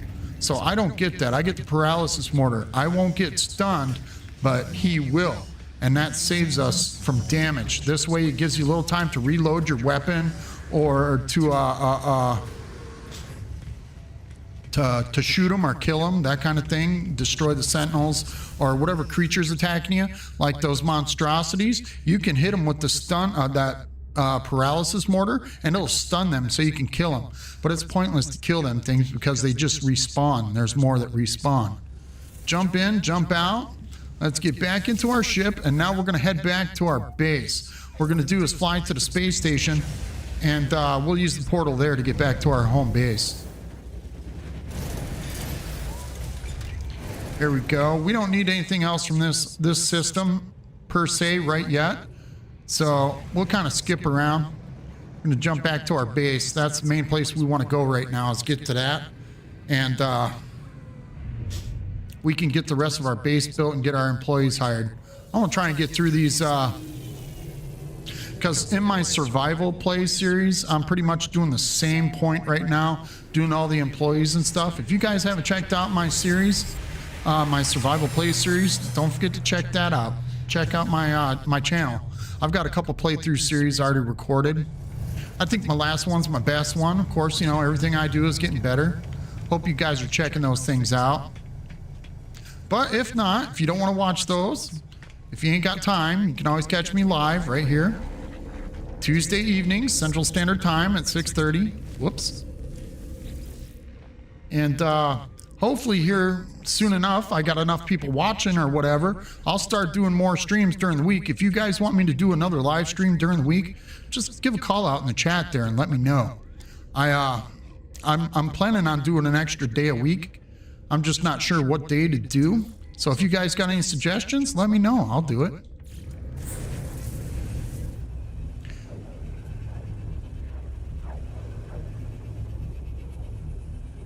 That's true, Doc. That is true. If you put that stun gun, that paralysis mortar into a supercharged slot, yeah, it does give you 20% more damage. Oh, you're talking about the voltaic amplifier. Are you talking about the voltaic amplifier? So if you have the paralysis mortar and you put the voltaic amplifier into a supercharged slot, it'll give you like 25 or 30% more damage to stunned enemies. Yeah, that's the voltaic amplifier. I know what you're talking about there. All right, we made it back to our base. Let's get in here. Hit that save beacon. Always got to hit the save beacon. Let's talk to Operator Vig. A fine base, traveler, as of course befits an honorable status. Oh, Korvax shall be so happy here. The Korvax is brimming with enthusiasm. Neither their shell nor the walls of my base seem able to contain them. Let's get some help from Vig. Honor, to witness the monolith of the traveler. Honor, but please, Korvax, contribute. Take these blueprints, lubricant and acid, liquids close to Korvax hearts. There we go. The scientists gave us some blueprints for acid and lubricant. The lubricant we will use for living glass or living for windows in our base later in the game. The acid is used for your exomech, your Minotaur, for the servos, to keep the self-greasing servos so he walks faster. And acid also is used for making liquid explosive. So there's multitudes of things what these blueprints do from the scientists. Traveler, harvest marrow bulb and Korvax will do more. We'll create plans for microprocessors and advanced refiners. Korvax will also clean windows while you are gone. Cool, so I got a personal maid too.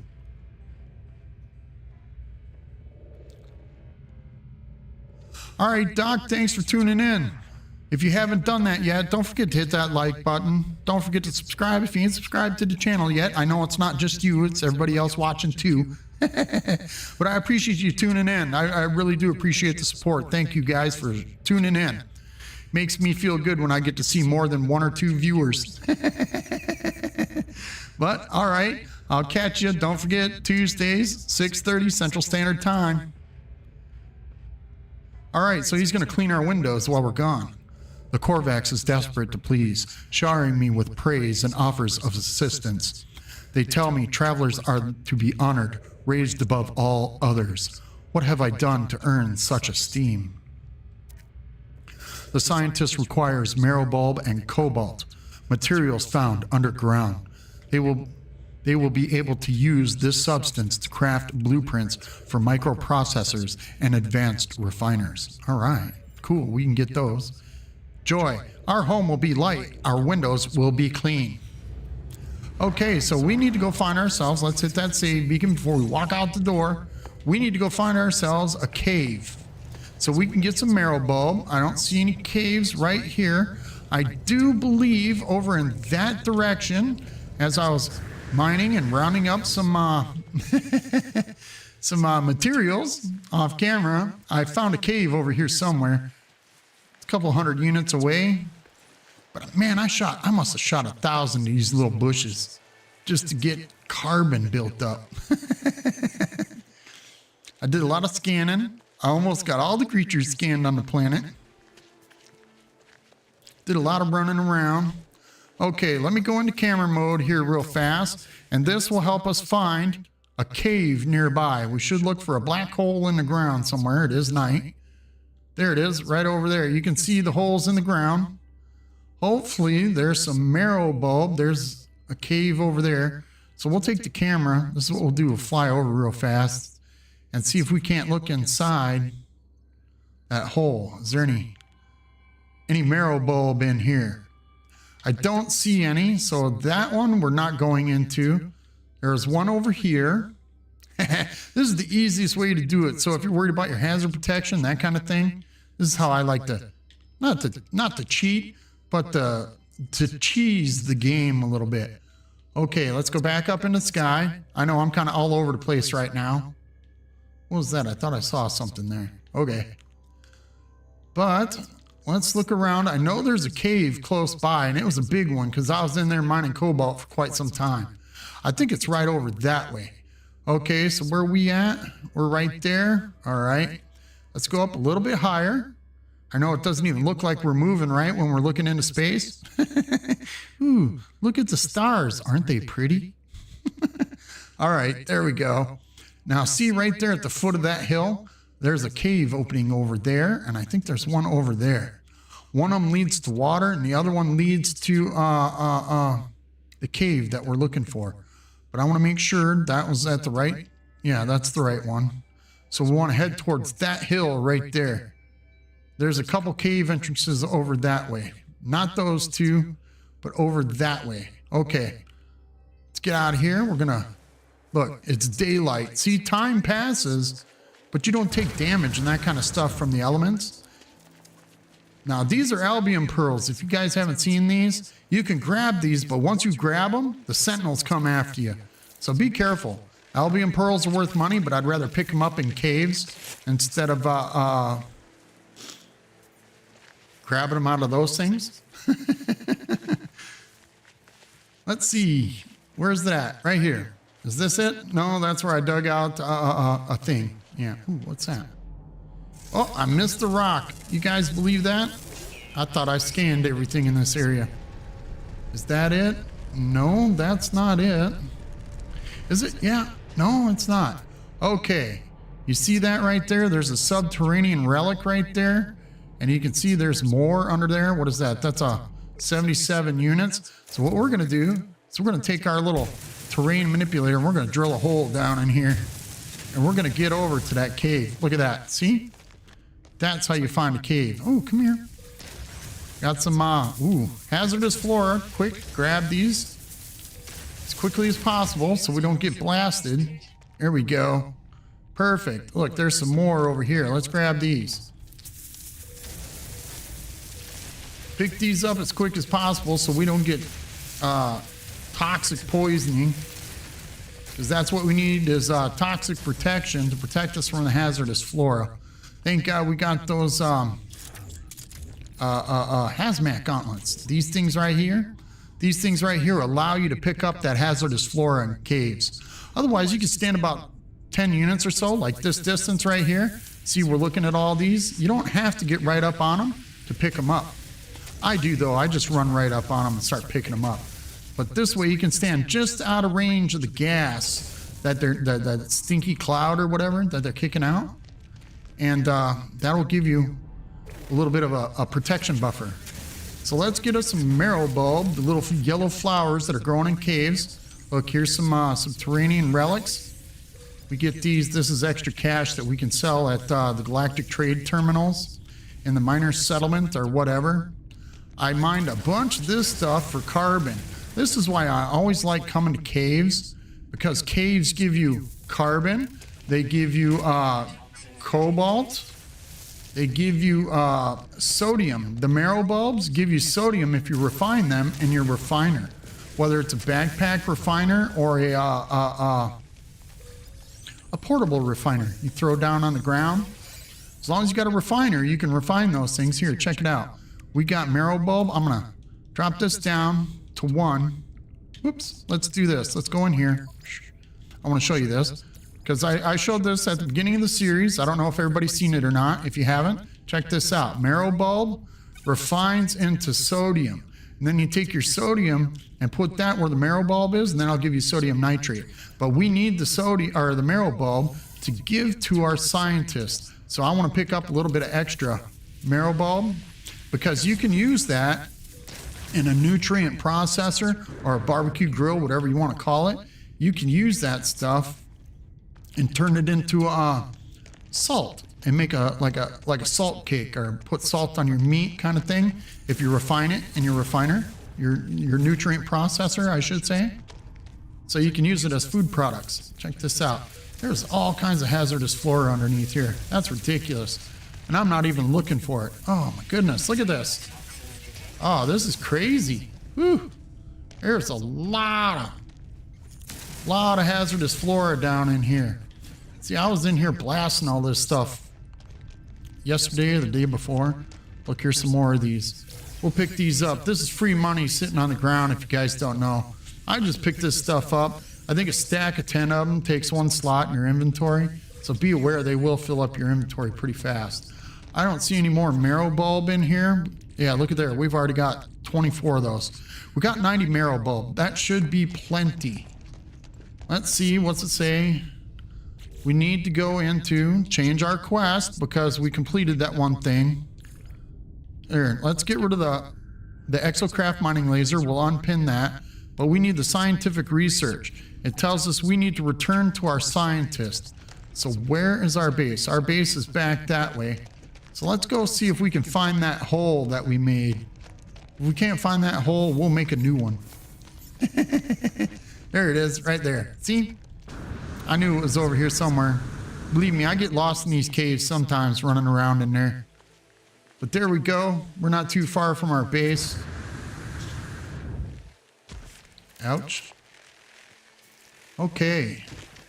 We're moving along. Oh, look at there. Snap it. Ooh, I haven't even scanned that one. See?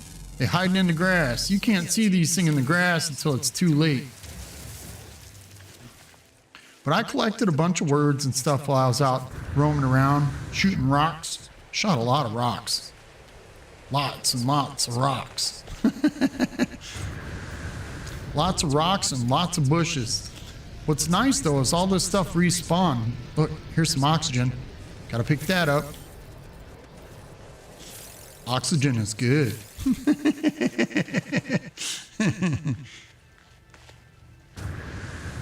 All right, let's jump up here. Ooh, barely made that one. Whew, that was close. All right, let's talk to our scientist, Entity Vic. Traveler, I have prepared your blueprints, but please hurry. Something has happened. The Korvax seems changed from the happy soul they were on my departure. They are fighting their own worry, trying to stay focused on their promise to me. Here's your marrow ball, Vic.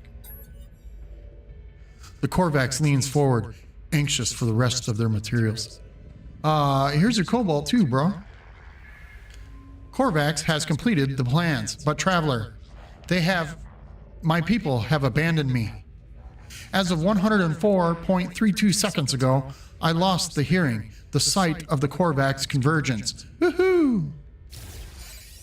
All right, now we got the blueprint for microprocessors, and since we bought the medium refiner with our technology data before, now he gives us the blueprint for the large refiner, so we don't have to waste our data technology on that.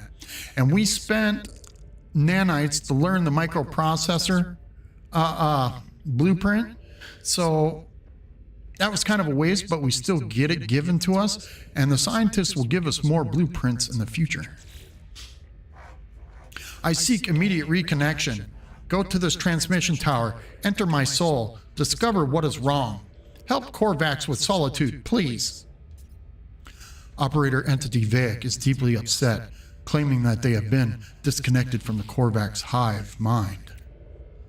The scientists asked me to take their personality core to a transmission tower for analyses. Okay, we'll take the core. Uh-oh, look at him. He's sleeping on the job. Core removed. Entity offline. All right, now Operator Entity is now sleeping. Operator Vic is now sleeping, our scientist, because we took out his computer core. So what we need to do, whoops, let's hit that save beacon. Let's go into our inventory. We got all this stuff. I want to throw this into our starship. Bloop, bloop. Now we got these marrow bulb. We'll take the extras and we'll throw that into our storage container. We've got an exocraft boost module. We can take that. Whoops, we can't do that yet. And a pulse engine module. Let's take and put our pulse engine module in so we can get a little bit of a better maneuverability. Look over there on the right hand side. We got that maneuverability at 406.6. Watch this. 441.9. So that almost doubled it. Let's see if we can do something. Move this over. 441.9. Look at that. 475.2. Now the two of them next to each other get an adjacency bonus. So it gave it better maneuverability. So not only do we have better maneuverability and boost speed, we also got fuel efficiency of plus 20 and another 10% of maneuverability. So that was nice. We got that in there. Let's go to our exocraft before we take off. Let's get over here. Now we're close enough to our exocraft. Let's take this module, our boost module, and we'll put that in our geo roamer, and we'll save that for later. We'll install that technology. Let's jump into our starship, and we're going to head out to that Korvax Entity's location. As you can see, the marker is already on the screen. And if you're not sure, always check your logbook to make sure you're on the right quest.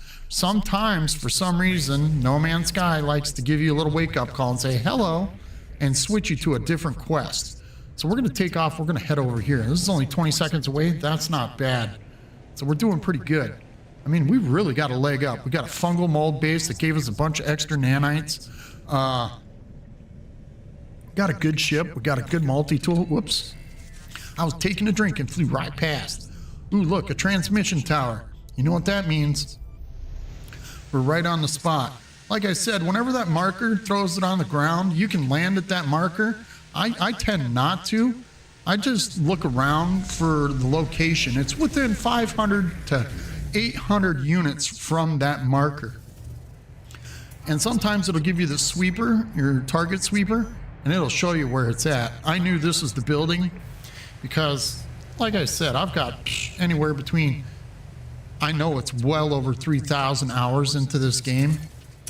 I've been playing this game since the Atlas update, and that's been quite some time.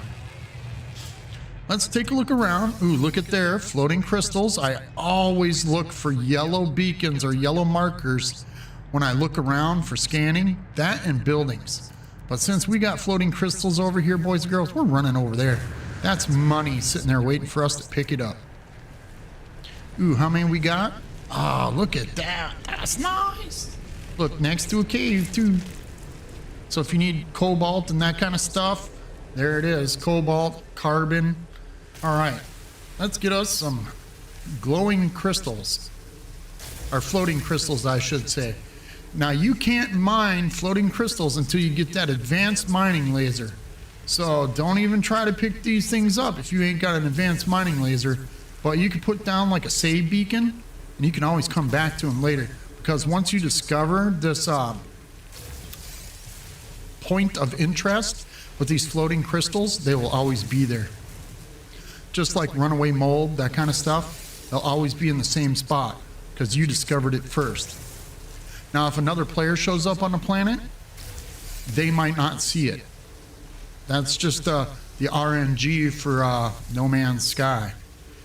But as long as you discovered it first, they'll always be there for you. As they call it in the game, you are an iteration. Each iteration gets its own generation.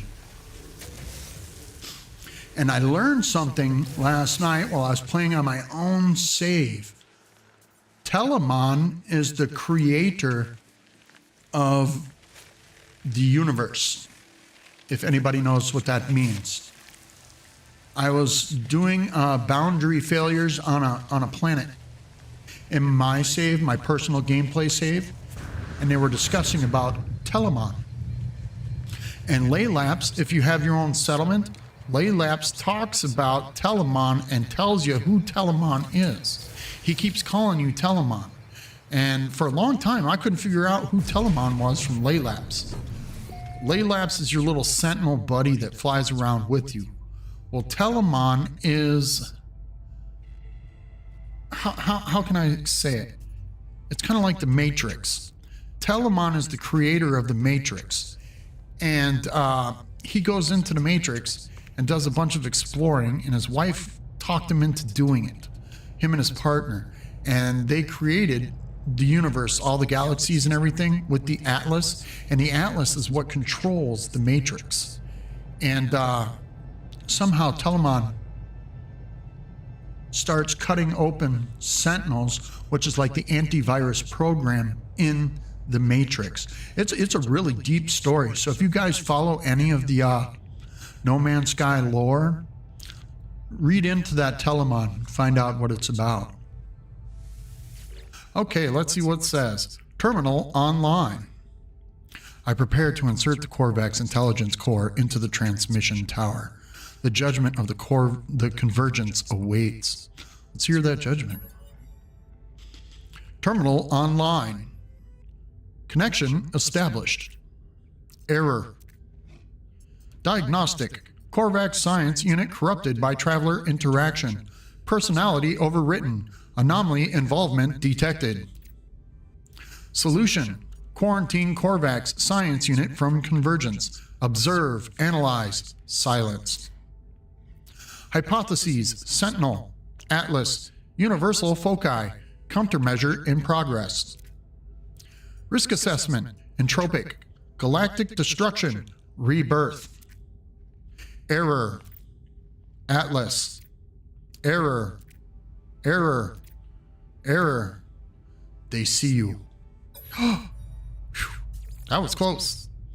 So the Korvax convergence caught us snooping in. Now, there's a conscript in here. We could talk to this guy. He might give us a multi-tool. He might give us a quest or something. Always talk to aliens whenever you find them. The warrior's nostrils flare in hope and expectation. They show me their personal data pad, revealing a set of highly detailed military plans. Interloper, Viking, blah blah blah, vile, pathetic, blah blah blah blah blah. On one side of the battlefield stands the creature's own warrior race, and on the other, the robotic sentinels. The warrior demands that I point to one side or the other. As a Viking, choose the Viking. Never choose the sentinels, because the Viking and the sentinels are arch nemesis. So choose the Viking, and you'll probably get a reward. The warrior grunts, nodding enthusiastically. They mark our new friendship by handing me tribute. Look at there, he gave us an S-class scanner module and 200 nanites, and we got standing with the Viking. Check that out. We got a free S-class scanner module. What's our multi-tool have? We got 2X and an S. So let's see if this S-class is better. We'll install it. But once we got 4 modules installed, upgrade modules, they short each other out. So you got to find out which one's the best. Look at this, Flora 6000, Fauna 6000. This is Flora and Fauna. This is 6.5 thousand, 7.98 thousand. So this one isn't that good. Flora and Fauna, the scan radius is 16, 19, and 24. Yeah, so we could get rid of the X class. So what we're going to do is dismantle the technology. When we do that, that gives us a wiring loom and some extra materials. So bloop, that's gone. Now we got, watch over there on the right side, our scanner range, 439 to 492. And then we get a bigger bonus for Flora and Fauna and a 32% scan radius. Yeah, so we got that. That's nice. Can we get out of here now? All right. Now we got to head back to our base and talk to the scientist. Now you can, if you want, run around, start gathering up some stuff, but I want to head back to the base. We're going to get back there right away and talk to the scientist and see what he's got to say. Jump in, jump out, make that little save. All right. Now, just since we used this transmission tower for our scientist, we have to fly 1,000 units away, and then we can come back to the transmission tower and do the little puzzle in it, and it'll give us the location of a crashed freighter or a crashed ship. Just so you know. It's not a one-time, one-use kind of thing. It's a, you got to fly off the planet or fly 1,000 units away and come back. All right, let's fly into our little landing pad. Hopefully we can land at it. Come on, come on. There we go. Sometimes you got to fly past one landing pad to get the other one to pop up. Sometimes that's pretty hard. Man, we're moving along, getting this stuff done. Let's check our inventory. Look, we picked up 15 floating crystals from them floating crystals. That's pretty nice. Now what I like to do, start popping these things open, analyzing them, and it'll give us other minerals and things that we need. All right. So look at what we picked up. We got a gold nugget. We don't need that gold nugget. You can save it and bring it to Ares on the space anomaly. Sometimes you request them, sometimes you don't. But I don't keep them. I don't really care. We got Herox. We got Grantine. We got Magna Gold. We got Aronium. And we got 30 bronze. We got Lemium. Man, we got quite a bit of stuff. We even got a Tritium hypercluster. I saved these for later because that's for an install in our pulse engine type stuff.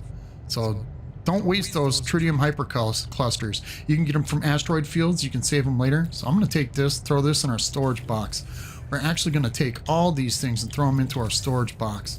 We could save them for later. We can grind them up in our refiner for materials like gold, silver, platinum, that kind of stuff. But I don't want to do that right now. Some of these are worth more, like iridesite. Iridesite is what most people call it. I call it iridesite. This is worth more money as a whole than it is to refine it. So I just take this stuff. Lemium. Lemium is silver. Best way to check it, to find out, is come into your backpack refiner, go into your inventory. Like, look, there's Lemium. Take that, throw that in there. That tells you what you'll get from it. Gold is worth more than Lemium per unit. So one Lemium gives you like 150 gold. 150 gold is more valuable than the Lemium itself. So if you ever need gold or silver, start checking these kinds of rocks out, and that'll tell you what it is, and you can refine it and get that material. That's why I like picking up floating crystals. Cool, let's get in here. We'll hit the save beacon.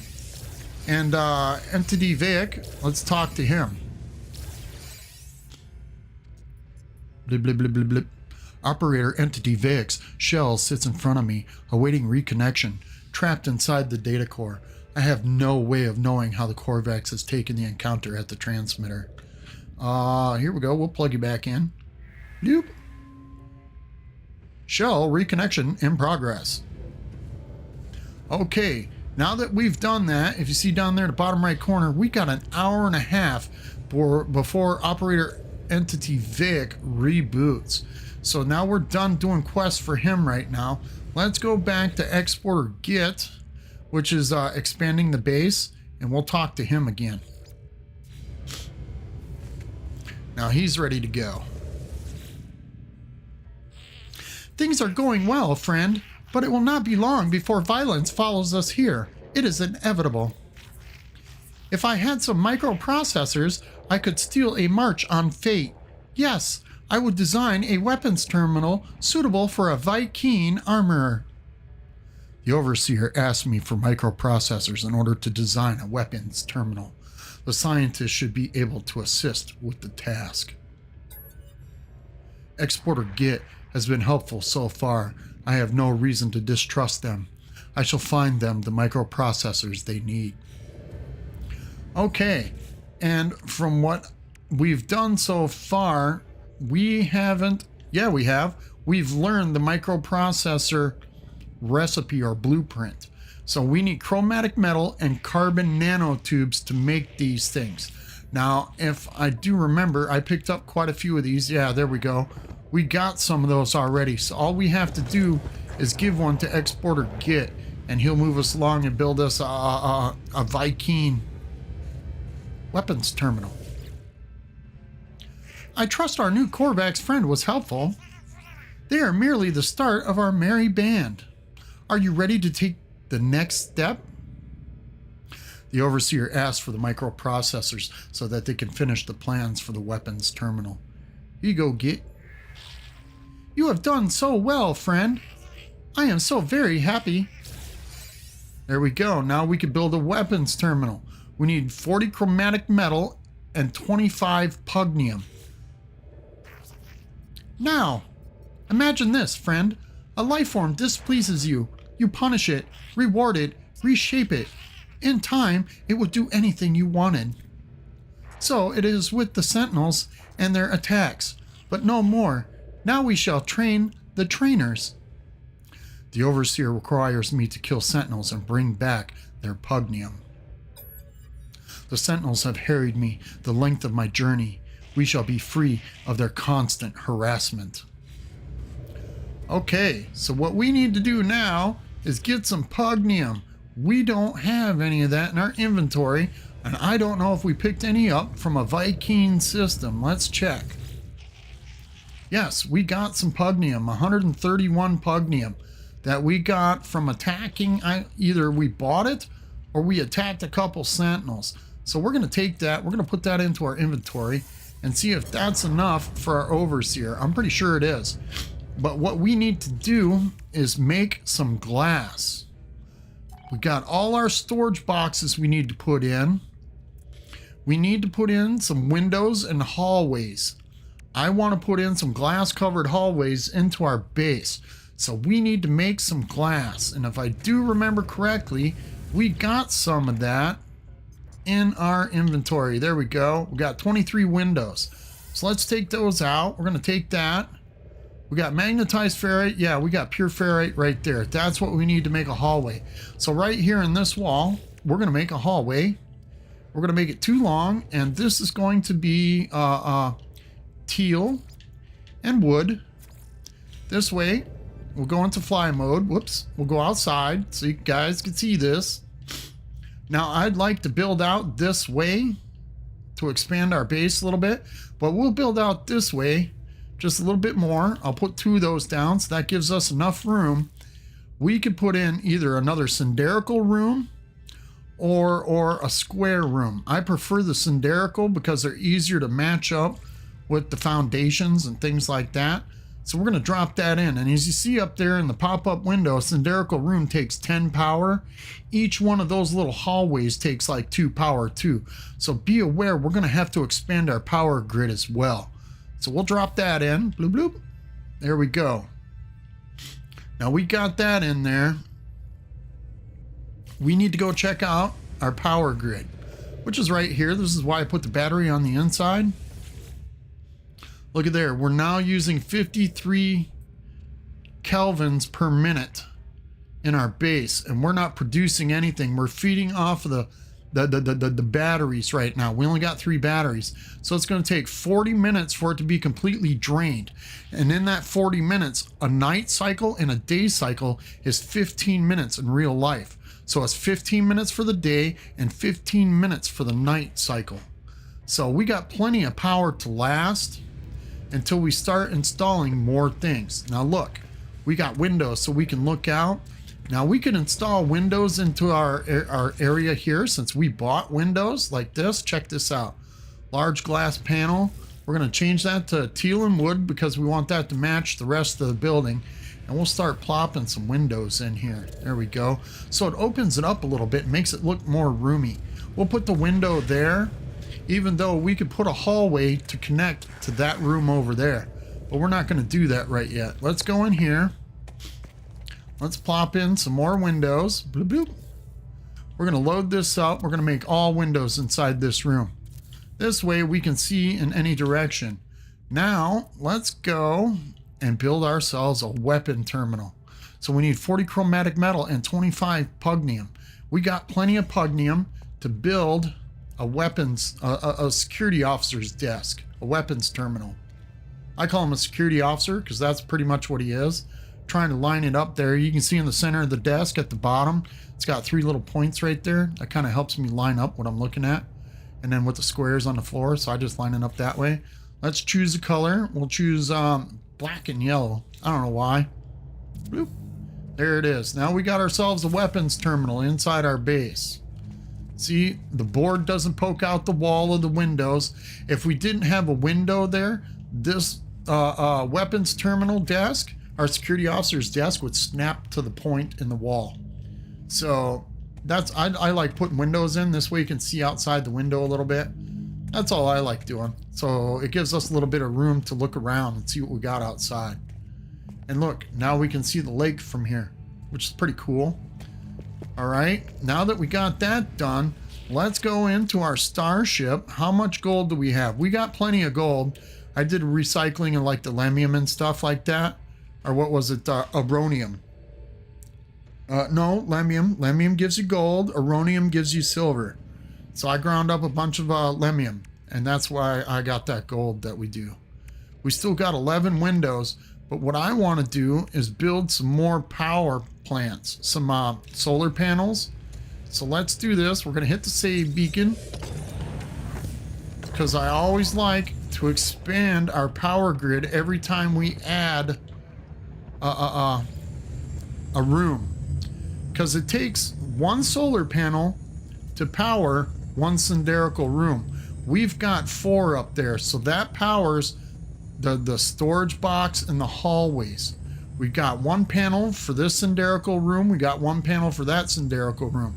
So we're generating enough power, but I want to make sure we've got extra. So let's paint these red and white for power. Okay, try and line them up here. See that little cross on there? Put that little right leg in there. Boop. So they're all even.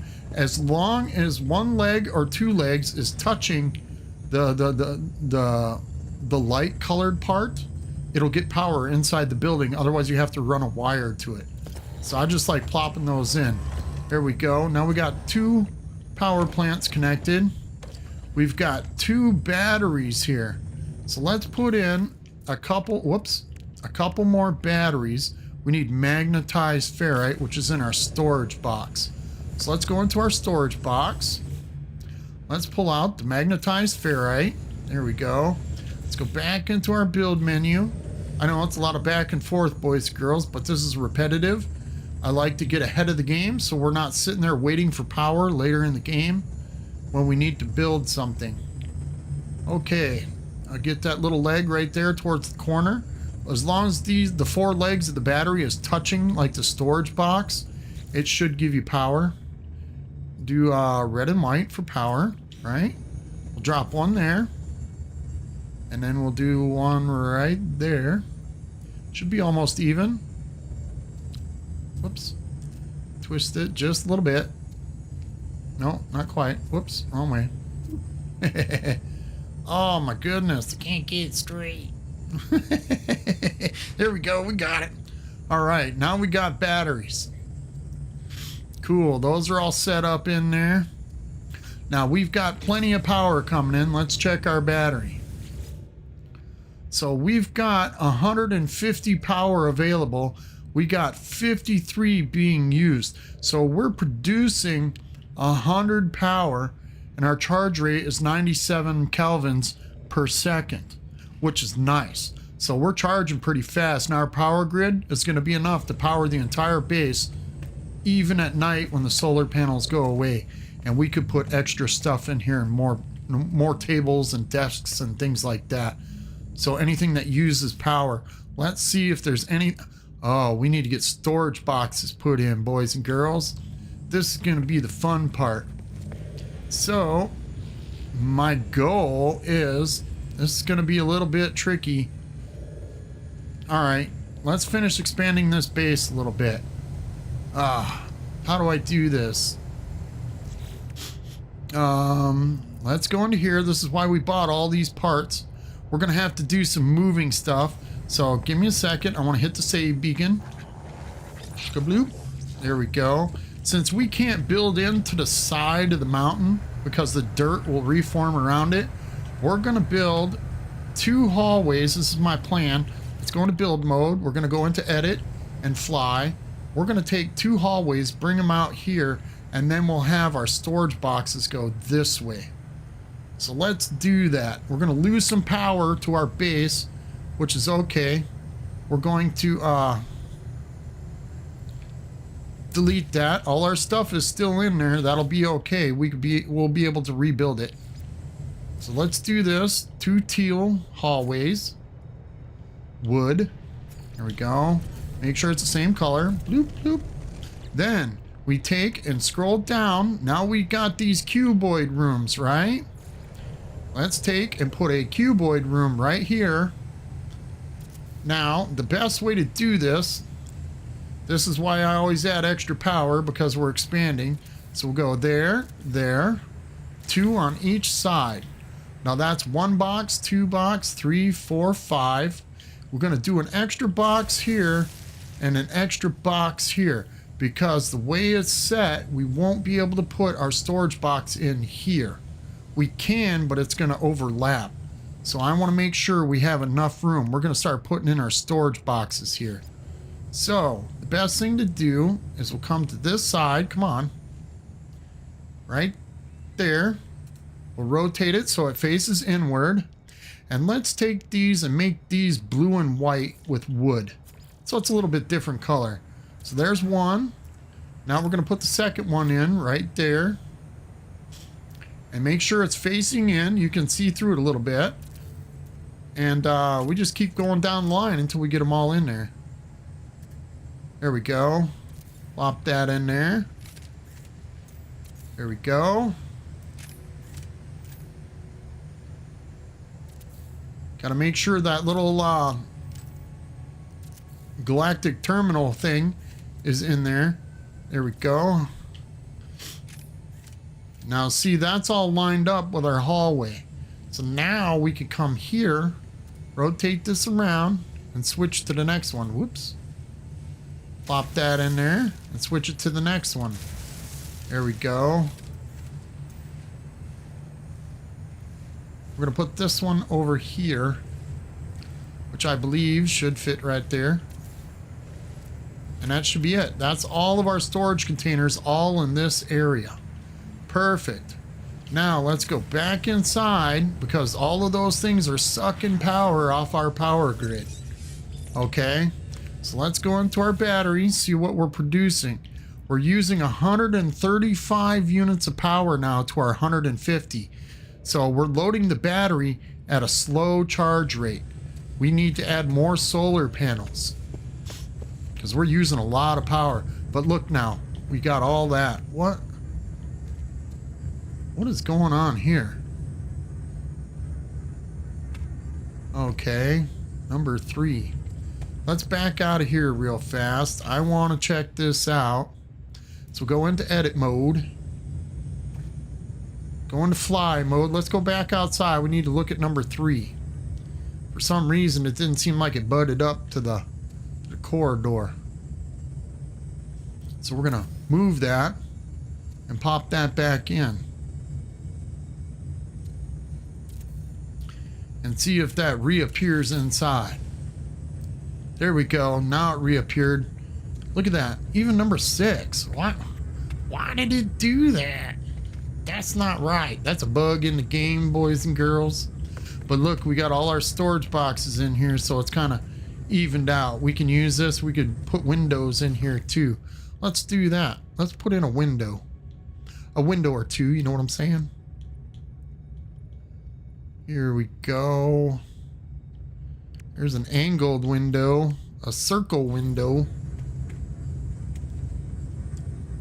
Nope, we don't have any silver on us. Okay, we'll just wait with that. But now we got all our storage boxes in here. Let's do the save. We hit the save beacon. Let's, we need to build a couple more solar panels, boys and girls, so we can power our base and make sure we don't run out of power. So we could take these solar panels now and put them on top of the storage boxes because they're connected all the way around, and that adds power straight to the building. So let's do that. Bloop, bloop. We'll put a couple of these in. Bloop, bloop. We'll put 4 more in because that should expand our power grid quite well. So there we go. We got 4 more power panels in. We could put these batteries now. Let's move these. Bloop. Now, once you move these batteries, they lose all charge in them. So we need to put those in, and hopefully they recharge fast enough. That's why it's always good to have extra solar panels so they charge faster. Okay? Just a heads up. You don't have to. It doesn't matter. You can use your power grid any way you want to. But for now, this is our base. This will be enough for us to expand and grow for quite some time. So there we go. We got all that open and powering up. Let's go back inside. This battery's completely charged. We're still charging. Look at there. We got 500 power at 135 right now. So we're moving along quite well. Sin, welcome to the stream. Thanks for showing up, my buddy. You can do it. Right? Thanks for tuning in. Glad to see you here. If you guys haven't, check out Sin's Arcade. He's a great content creator. That man has helped me get my stream, my live stream up and running. Thank you, Sin. There's another content creator out there. I don't know if you guys know him or not.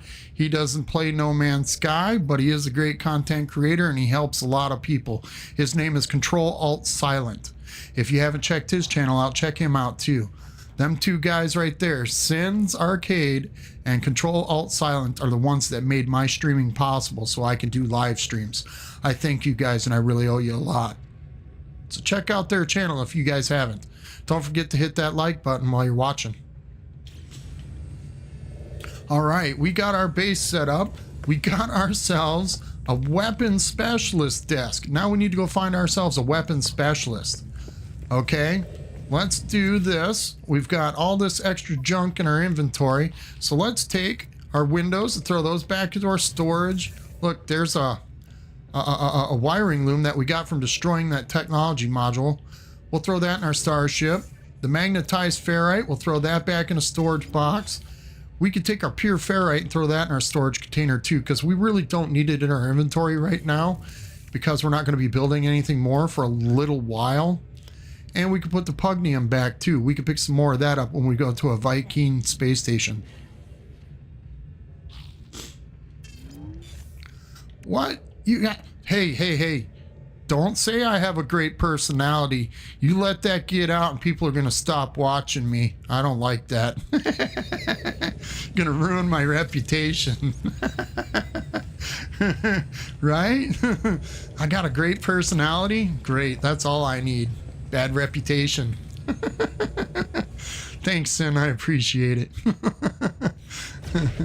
All right, let's see what Exporter Git, our overseer, has to say before we go. Do you have it, friend? Their flesh, their pugnium? The overseer, in something of a state of excitement, asked me for the pugnium I have gathered. Oh, we just stuck that back in our storage box, so we're going to decline and we'll go grab that. Oh, why do you permit the sentinels to roam free while I, your friend, sit here starving?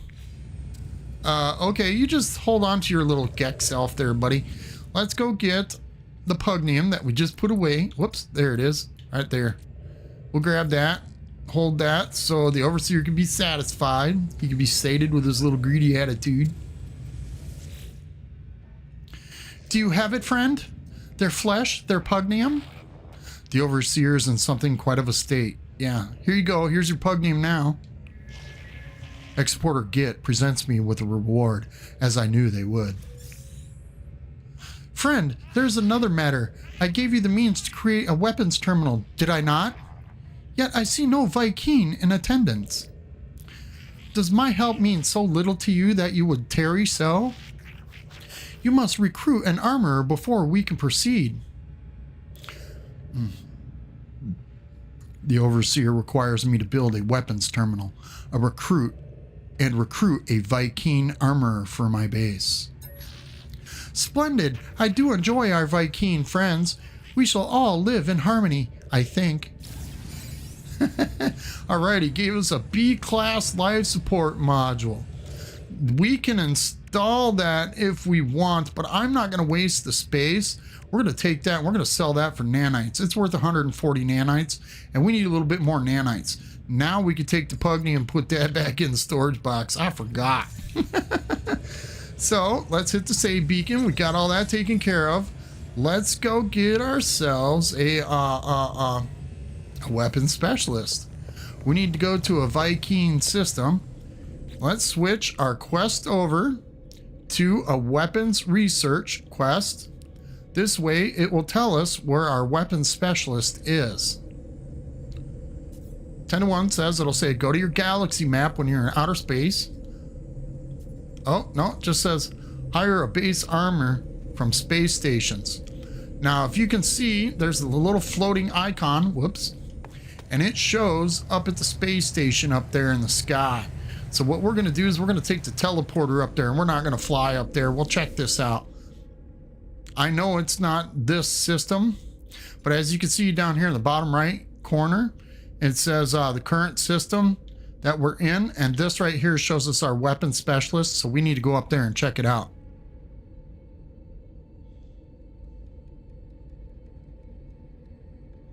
An S-class Sentinel tank. Oh, an interceptor? Yeah, I always like S-class interceptors. If you're not a member of my Discord, don't forget to join my Discord channel. I'll throw the link in there. I think it's in the description of my channel, but I do have a Discord channel too. It's not very active. I just barely got it set up. I don't think I have all the permissions quite set up in my Discord yet, but you guys are more than welcome to join. I don't know if Sin's part of that yet. I think I sent him a request. I'm not quite sure. But yeah, I like S-Class Sentinels. I like the pancake ones from the original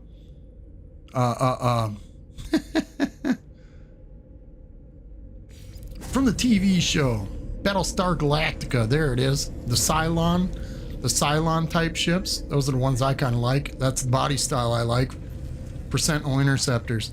Okay, so we don't have the armor here in this space station. So what we need to do is go out in space and look at our galactic map. Jump in, jump out, make a save. Oh, check that out. We got ourselves the coordinates. Cool. I will take a look at that. I'll have to come back and look at it later. I don't have time right now, but I'll come back and look at those coordinates in the live chat. Uh-oh, we got an incoming message from Apollo, the guy that hooked us up with our base overseer and all that stuff. So let's listen to the comms. Ring, ring, ring. Hello. How's the base? Make sure you hire a few staff with it. What are units for if not to assert dominance over your fellow lifeforms? But on to more important things. If you're going to work with me, your equipment needs to be in good condition. We can't have you dying out there. Not yet, at least.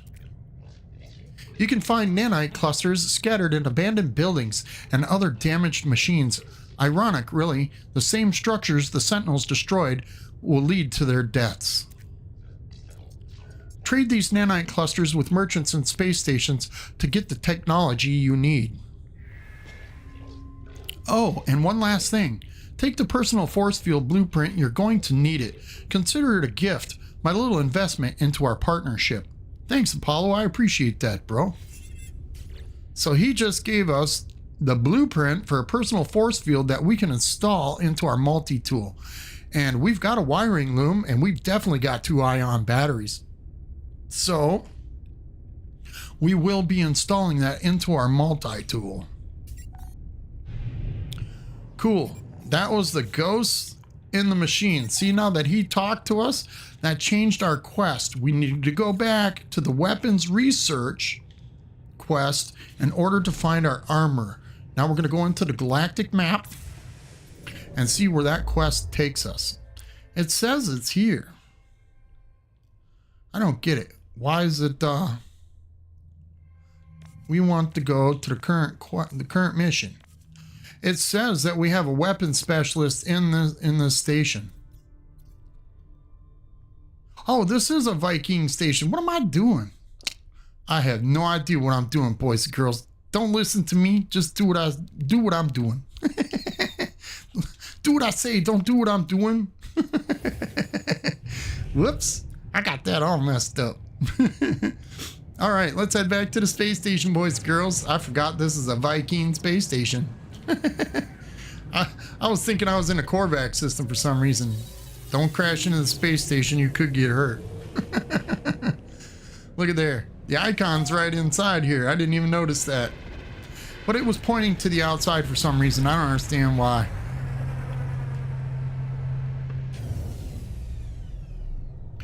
So what are you guys' favorite drink when you're streaming or you're playing your game and stuff? Do you guys like drinking energy drinks? You like drinking water? Me, I like drinking iced tea. I live down here in the great old southern seaboard of the United States, New Orleans. And we like to drink sweet tea around here. What do you guys like to drink when you're playing games or streaming or whatever? What's your favorite drink? Oh, I was looking at the wrong dude. See, that dude was so big. Look at him. You stand there and look at him, you can't even see our weapons specialist. He's so small, he's standing behind him. Scout Whiff. Hiawith. Iowith. Scout Iowith. That's his name, Iowith. Your Gek servant told me you were coming, interloper. It is an honor to meet one whose bloodlust exceeds even my own. Grah! We shall kill together for the glory of Herc and our ancestors. A great sentinel hunt begins. Come, let us inhale the requisite gra-gra. The Viking is old. It is not their skin or appearance that suggests this. These beings are too alien, too unusual for me to make a judgment on that basis. No, it is the way they hold themselves, the way they speak. They do not posture. When they smile at me and tell me it is an honor for us to meet, I believe them. Scout Iowith promises to come to my world and make use of my new weapons terminal. Grah! I will rejoice in the blood harvest, but tell me, do I need to pay for my own transit? No, dude, you can take the portal and head straight to the base. I will see you there. All right, now we got ourselves a weapons specialist for our base. So that's cool. We got this life support module, which we're going to take and we're going to sell this over here at the backpack technology merchant. We're going to get rid of this thing and maybe pick ourselves up a new one. So let's go into sell. Sell that. That's 146 nanites. We only got 284 nanites, and we gotta get more nanites to get ourselves a life support module. Look at there. We need 592. We get a 41 nanite discount, but we don't have enough right now. So we're gonna have to get some more nanites. Guess what we're doing, boys and girls? That's right. We're going to our fungal mold base. Hold on. Come over here and stand in between these boxes when you're up on the second deck, right above the portal. And now we could teleport to our fungal mold base. Check that out. Isn't that nice? I don't remember having 2 fungal mold bases. Be careful of that, boys and girls. I think that's a bug. I'm not really sure. I'm not going to the second one, but we're going to the first one for sure. Let's go there. Hopefully we can get some more nanites. We'll get some of that runaway mold and we'll grind that down into nanites. I'm not going back to an abandoned building and scooping up some whispering eggs. That's just too much excitement for this old guy. Get all stressed out and end up passing out on stream. That wouldn't be good. But we got ourselves an overseer, a scientist, and now a weapons specialist. We're doing pretty good. I mean, we're really moving along. Okay, I'm starting to question this. What is going on here? Let's hit this one. It's only giving us 2 fungal mold balls, and it should be giving us at least 6. I'm gonna hit the save beacon here, boys and girls. Bear with me. Wait, can we build a solar panel yet? Yes, we can. Phew. All right, this is what we're gonna do.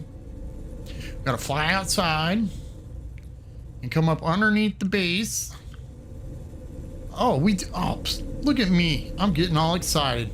We need to build a battery. That's what we need to do, is build a battery. We don't have any magnetized ferrite on us. I keep forgetting that.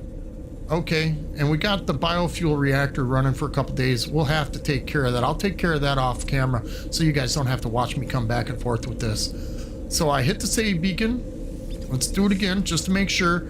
I am going to show you guys what this duplicate base does. Hopefully it doesn't kill us, right? Let's go check it out. Warp the fungal 2. I don't remember making a second fungal base. I could be mistaken. I mean, it's happened before. This one might be a better one. Who knows? But I believe we did find a fungal mold base, did we not? Yes, we did. Look at that. Boy, I'm telling you, Dale is losing his mind. This is an epic fail by Cobalt Dale. You guys saw it here first, folks. You can't go to any other channel and see an epic fail like this. How can both pictures look the same? Oh, that's right, because I build my fungal mold bases the same. Okay, so let's gather up this runaway mold. I remember showing you guys. I do remember now. This is what happens when you get old. You start forgetting what you're doing. Okay, let's shoot up all this runaway mold. We're gonna get this all up in our backpack, and once we get back to our main base, to Dale's crib, the Cobalt crib, then we'll start refining it in our medium refiners. There we go. Let's check out our backpack now. What do we got? 4,500 runaway mold. That's a pretty good stack. So we can go back and forth to both. Oh no! Look at this. What is going on here, Dale? Yep.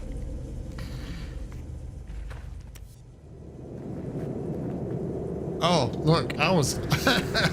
What happened here? Okay, Dale has done a boffo, boys and girls. Look at this. Yeah.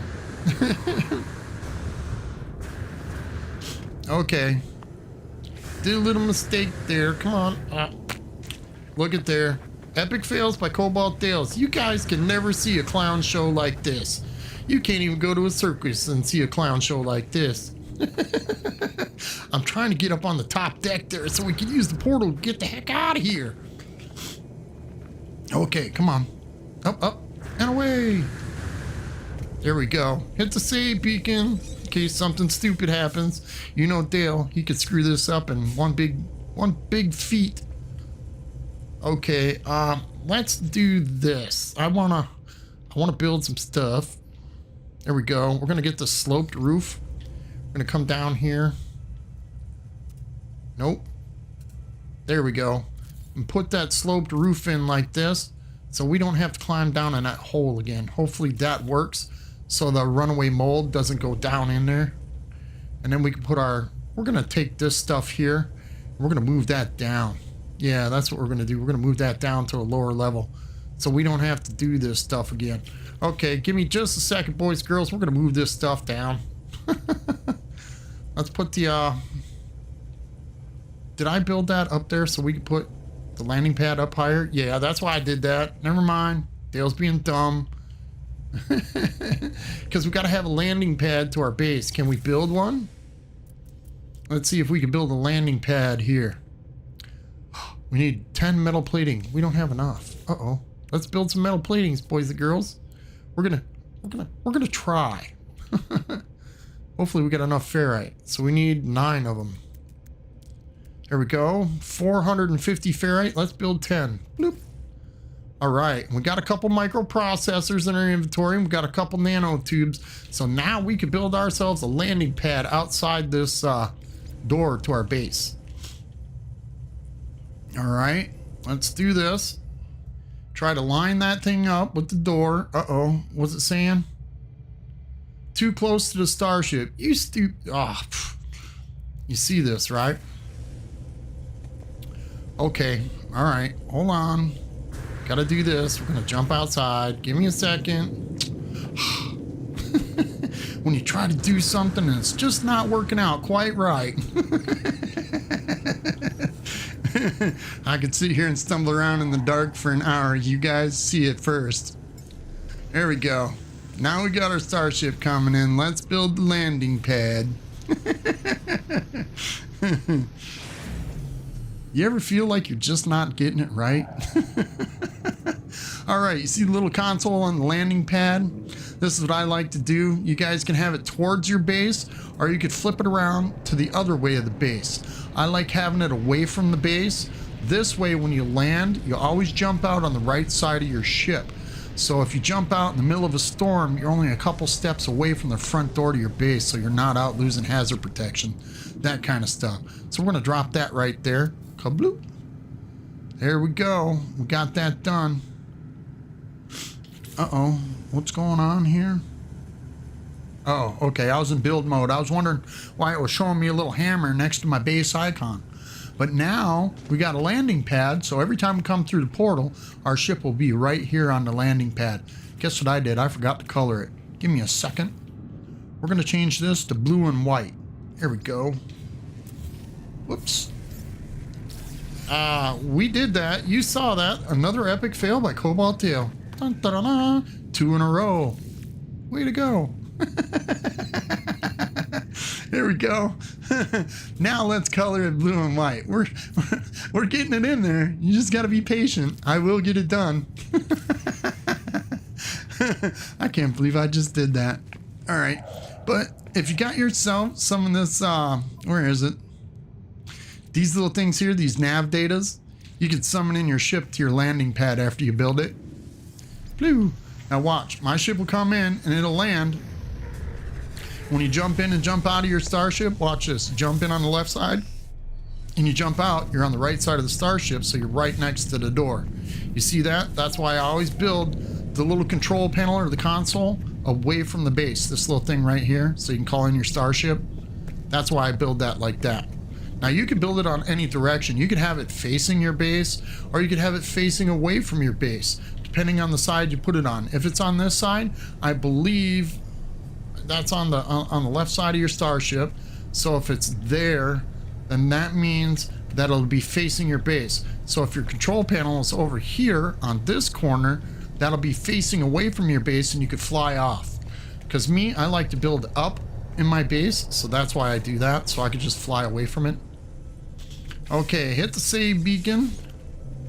We got this thing still going. We got some biofuel running in it. Let's take off and head back to our main base now, boys and girls, because we need to talk to the weapons specialist. So, here we go. Oh, hold on, gotta push the button. I hope you guys are enjoying the stream. At least you're getting a laugh out of it, maybe. Watching me do dumb stuff all stream. That's what I like. I'm not one of these content creators where I cut out all the mistakes. What for? People don't learn when they're just getting perfection all the time. You only learn from the mistakes that are created or you see. I hope you guys are enjoying the stream. Don't forget to hit that like button. If you're not subscribed to the channel, don't forget to subscribe. The more subscriptions I get, the better off it's going to be. Pretty soon I'll have that 300. I've been struggling for a little while, and I appreciate all the support and encouragement you guys are giving me, showing up in my streams, checking things out, and not missing anything. All right, we hit that save beacon. We're back at our base. Let's go talk to the weapons specialist. See what he's got to say and welcome him to our base. Scout Iowif. These facilities are glorious, but know that we Viking exterminate worlds that show even the merest hint of weapon production. Consider yourself lucky that I am your friend. Violence must be ended. This is the way of Drindar. This is the way of Herc. When murder is gone, the last weapon fired will be at the Viking ourselves, having served our holy purpose. As a gesture of peace, the armorer offers me a piece of exosuit technology. They aren't keen to demonstrate they are more than a simple warrior. Let's accept that gift. Grah! Wear it with pride. Now, before we can begin our work together, there is something we must deal with. Viking High Command would not permit me to reside here and ignore my purpose, interloper. I have discovered a weapons factory nearby, and to sabotage it, it would demonstrate our worth. While you are there, perhaps you may also learn something useful for yourself. I learned that the Viking believe that no other species should be able to hold weapons, that after the atrocities committed by the Gek, only the Viking should be trusted with arms. The armorer gives me the location of a nearby weapons factory, claiming it is operating illegally. If I go there and shut down production, I may be able to extract a valuable blueprint. Okay. Grah, go with honor, but be wary. The eye of the Sentinels will be upon the facility. So we get radiation protection. We don't need that, because we already have one. So he gives us the coordinates to go somewhere on our planet to find the weapons factory. But first, what we need to do is hit the save beacon. I know I keep hitting that save beacon. It's religious for me. We're going to do the runaway mold in the refiner so we can get some more nanites, because we need to start buying some stuff. We're going to go into our multi-tool and see all we got is a bolt caster in our multi-tool. I want to install the pulse spitter. So we need, oh man, are you serious? Oh, there, the pulse spitter, 200 deuterium. Does anybody know how to make deuterium? I do. I've got a wiring loom and we're gonna make some deuterium too. But what I wanna do is go to our storage boxes. Let's go down here and see what we got in here. If we got any deuterium, we're doing really good. I don't see any deuterium in here. So I will show you guys how to make it, which is pretty easy if you got the right materials. I want to check the starship first. Okay, we got plenty of tritium. Let's go into our exosuit and we've got plenty of dihydrogen. So we can make deuterium. So we can install our pulse spitter and get rid of the bolt caster. So let's come over here to the medium refiner. We're gonna do this. We're gonna go into our backpack. We got the runaway mold, right? We're gonna split that stack in half. We're gonna drop half of it there. That'll take 4 minutes. That's 459 nanites for 2,000. That's pretty good. Now we're gonna take the other half of that stack and we're gonna put that in the other refiner. Bloop, just like that. We'll get that going. That's 4 minutes for 800, almost 900 nanites. And now we're gonna come into the medium refiner. And I'm gonna show you guys how to make deuterium. Since we got 2 slots in here, right? Let's grab our tritium. What was that? I got a little flash there. That was a little odd. Sorry. Give me just a second, boys and girls. Make sure we didn't lose the internet or something.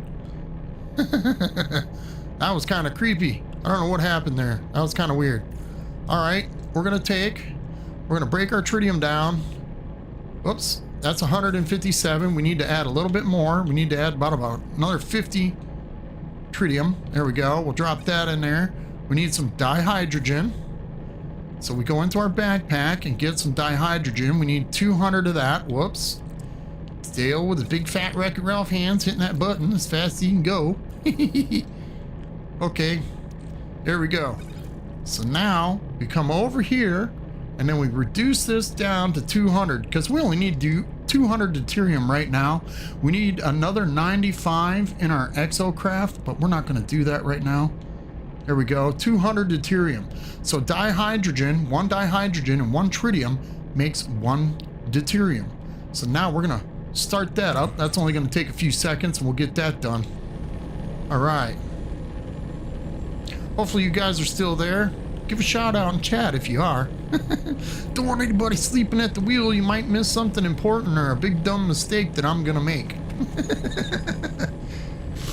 All right. Let's see. We're close to our exocraft. Let's install our mining laser. We can do that. We got chromatic metal and life support gels. So we could start jacking this thing up. So we got ourselves a little car. We need magnetized ferrite. That is in. Let's do this. We'll go to our storage box. Wait, go back here. Boop. Where's the magnetized ferrite? There it is. Let's take that. We're going to carry about 500 right there. And we can take that and slap that in there. And that puts in our mining laser. Phew. Now we got a mining laser in our exocraft. Now let's put an advanced mining laser into our exocraft. We need 50 pugnium for that, which is okay. We got some of that in our storage box. We could pull that out of our storage box. Let's do that. There's the 56 pugnium. I forgot to pick some up while we're at the space station. So let's take that, put that in there. Bloop. Now we got an advanced mining laser. This way we can mine the big rocks, like for pure ferrite, that kind of stuff. So we're doing all right with that. Okay, now we got a mining laser in. We got our boost module. And we got our engine. We've got an exocraft boost module upgrade. Let's install that into our exocraft. Bloop. There we go. Now we need to put in a exocraft radar. We got chromatic metal and a microprocessor, so we can install that. Now we can scan for stuff while we're in our exocraft. We're going to take this ferrite, magnetized ferrite. We're going to throw that into our starship. So when we go back to our fungal mold bases, then we can put in a battery at each one, and then we don't have to keep using the biofuel reactor. Just a solar panel and a battery, and that should keep our portal going the entire time. It'll run all day and all night, and it'll recharge itself during the day. So that'll be good. Now our exocraft is hooked up. Now we can drive around in that thing. The only thing we need now is hazard protection inside here, so we don't lose hazard protection. Because if you're like on a radioactive planet and you don't have hazard protection inside your car, your actual hazard protection will start declining while you're cruising around in your car. So we need to get a bunch of nanites together so we can go back to the let's pull this out of here, put this in our inventory. Oop, back in the exosuit. This goes into our starship. This goes back into our exosuit. There we go. And what was it that he wanted us to make with that? I forgot already. You believe that? I can't even remember what the heck I was doing. What was I doing? Somebody tell me. Got our nanites going here. All right, those are done. Those are done. So look at there. We got almost 900 nanites. Oh, that's right. We were doing the multi-tool. We're going to put in the pulse spitter. Duh, Becky. See, I get so excited showing everybody all the neat stuff this game has got to offer. So we got 200 deuterium and one wiring loom, so we can put a pulse spitter in now. Bloop. This way, we got ourselves a machine gun in our pulse spitter. This would be a cool weapon. Now we can get rid of the bolt caster. Bye-bye. All right.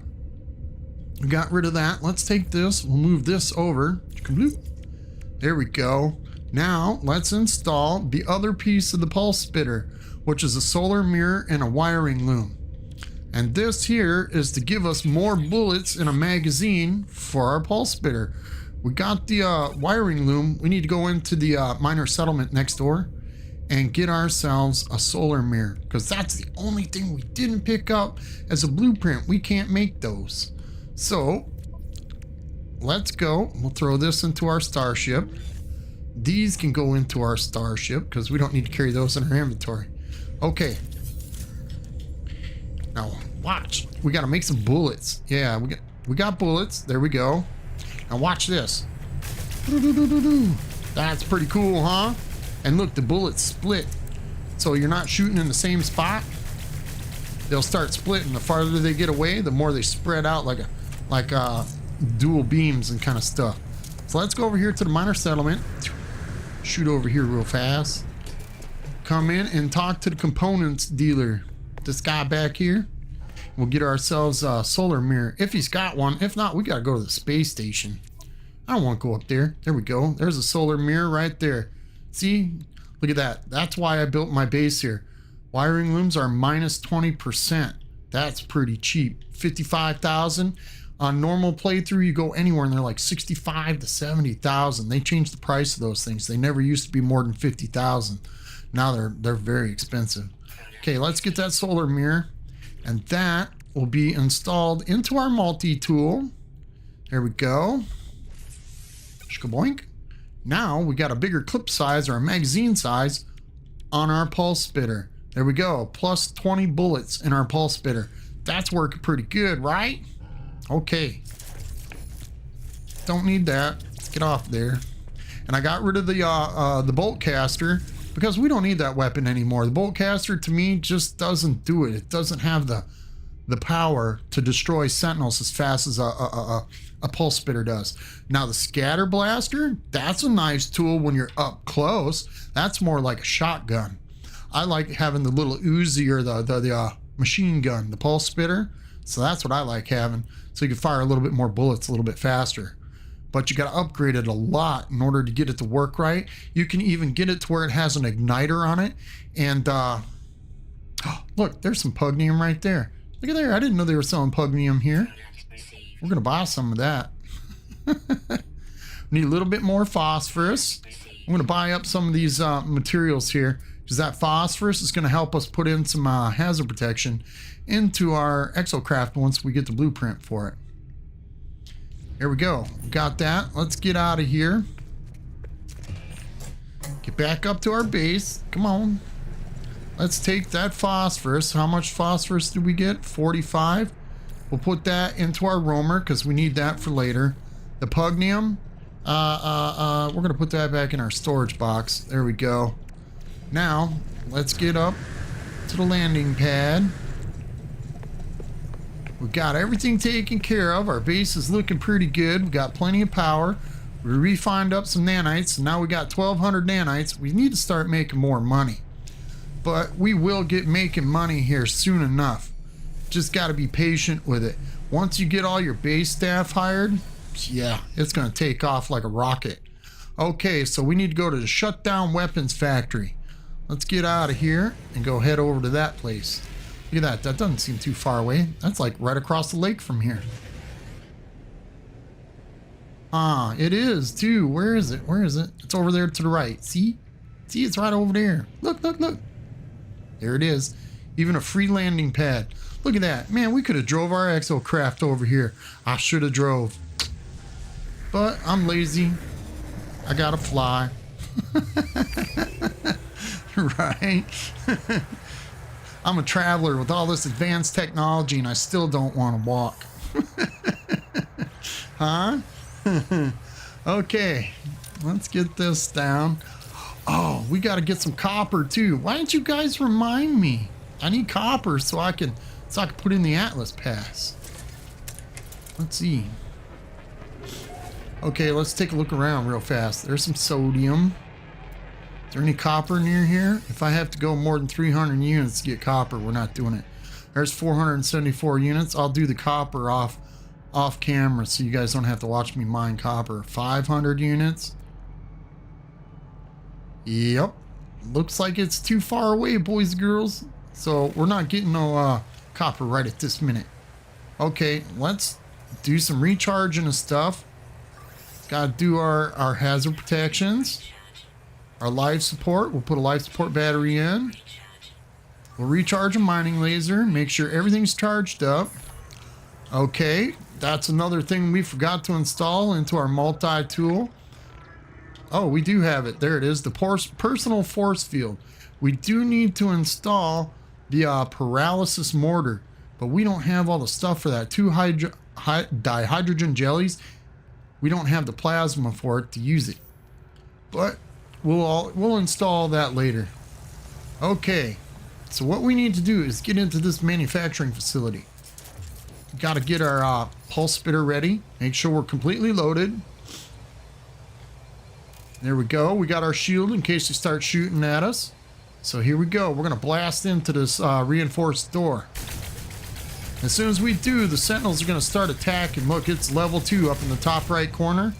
That means the sentinels are going to attack us. They're at a 2nd level, so ooh, look, nanites. It's more nanites. Look around, make sure there's no goodies in here. The sentinels cannot attack you while you're inside this building. Now, if a quad dog is outside the door and he sees you, he'll shoot you through the door. There we go. You can shoot these guys. They're still searching outside. Come on. Here we go. We're gonna shoot these guys a little bit so we can get some nanites. Yeah. Now these guys right here, these summoners, take them guys out first. And then once you get them guys taken out, oh, reload. Make sure you always reload. Whoops. Before you run out of bullets. Take out the healer. Here he comes. Pew. As long as you got your shield up, it should be okay. Oh, come on. Are you serial? Okay, turn around and run. We're getting blasted. Whoops. Little hole there. Reload. See, we got hurt pretty bad. We're not quite tough enough yet.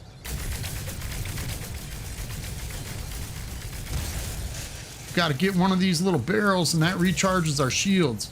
But there is a summoner somewhere over here. Ouch, that guy hit us. Take out the healers because the healers will heal them things all day long. Come on, reload. Where's that summoner? I know he's around here somewhere. Come on now, settle down. Got to take out some sentinels. This is the fun part. This is how we make nanites. Reload as fast as you can. Uh-oh, reinforcements are going to be arriving in just a minute. Let's take a look around, make sure we didn't miss any barrels. Here comes the quad dog. I don't like these things wherever they're at. Where you at? Where you at? Oh, here they come. Get over there, take out the summoner first so he doesn't call any more sentinels in. Take him out, the healers. Ow, ow, ow, ow. Where is he getting us from? There we go. Them quad dogs, they'll take you out fast.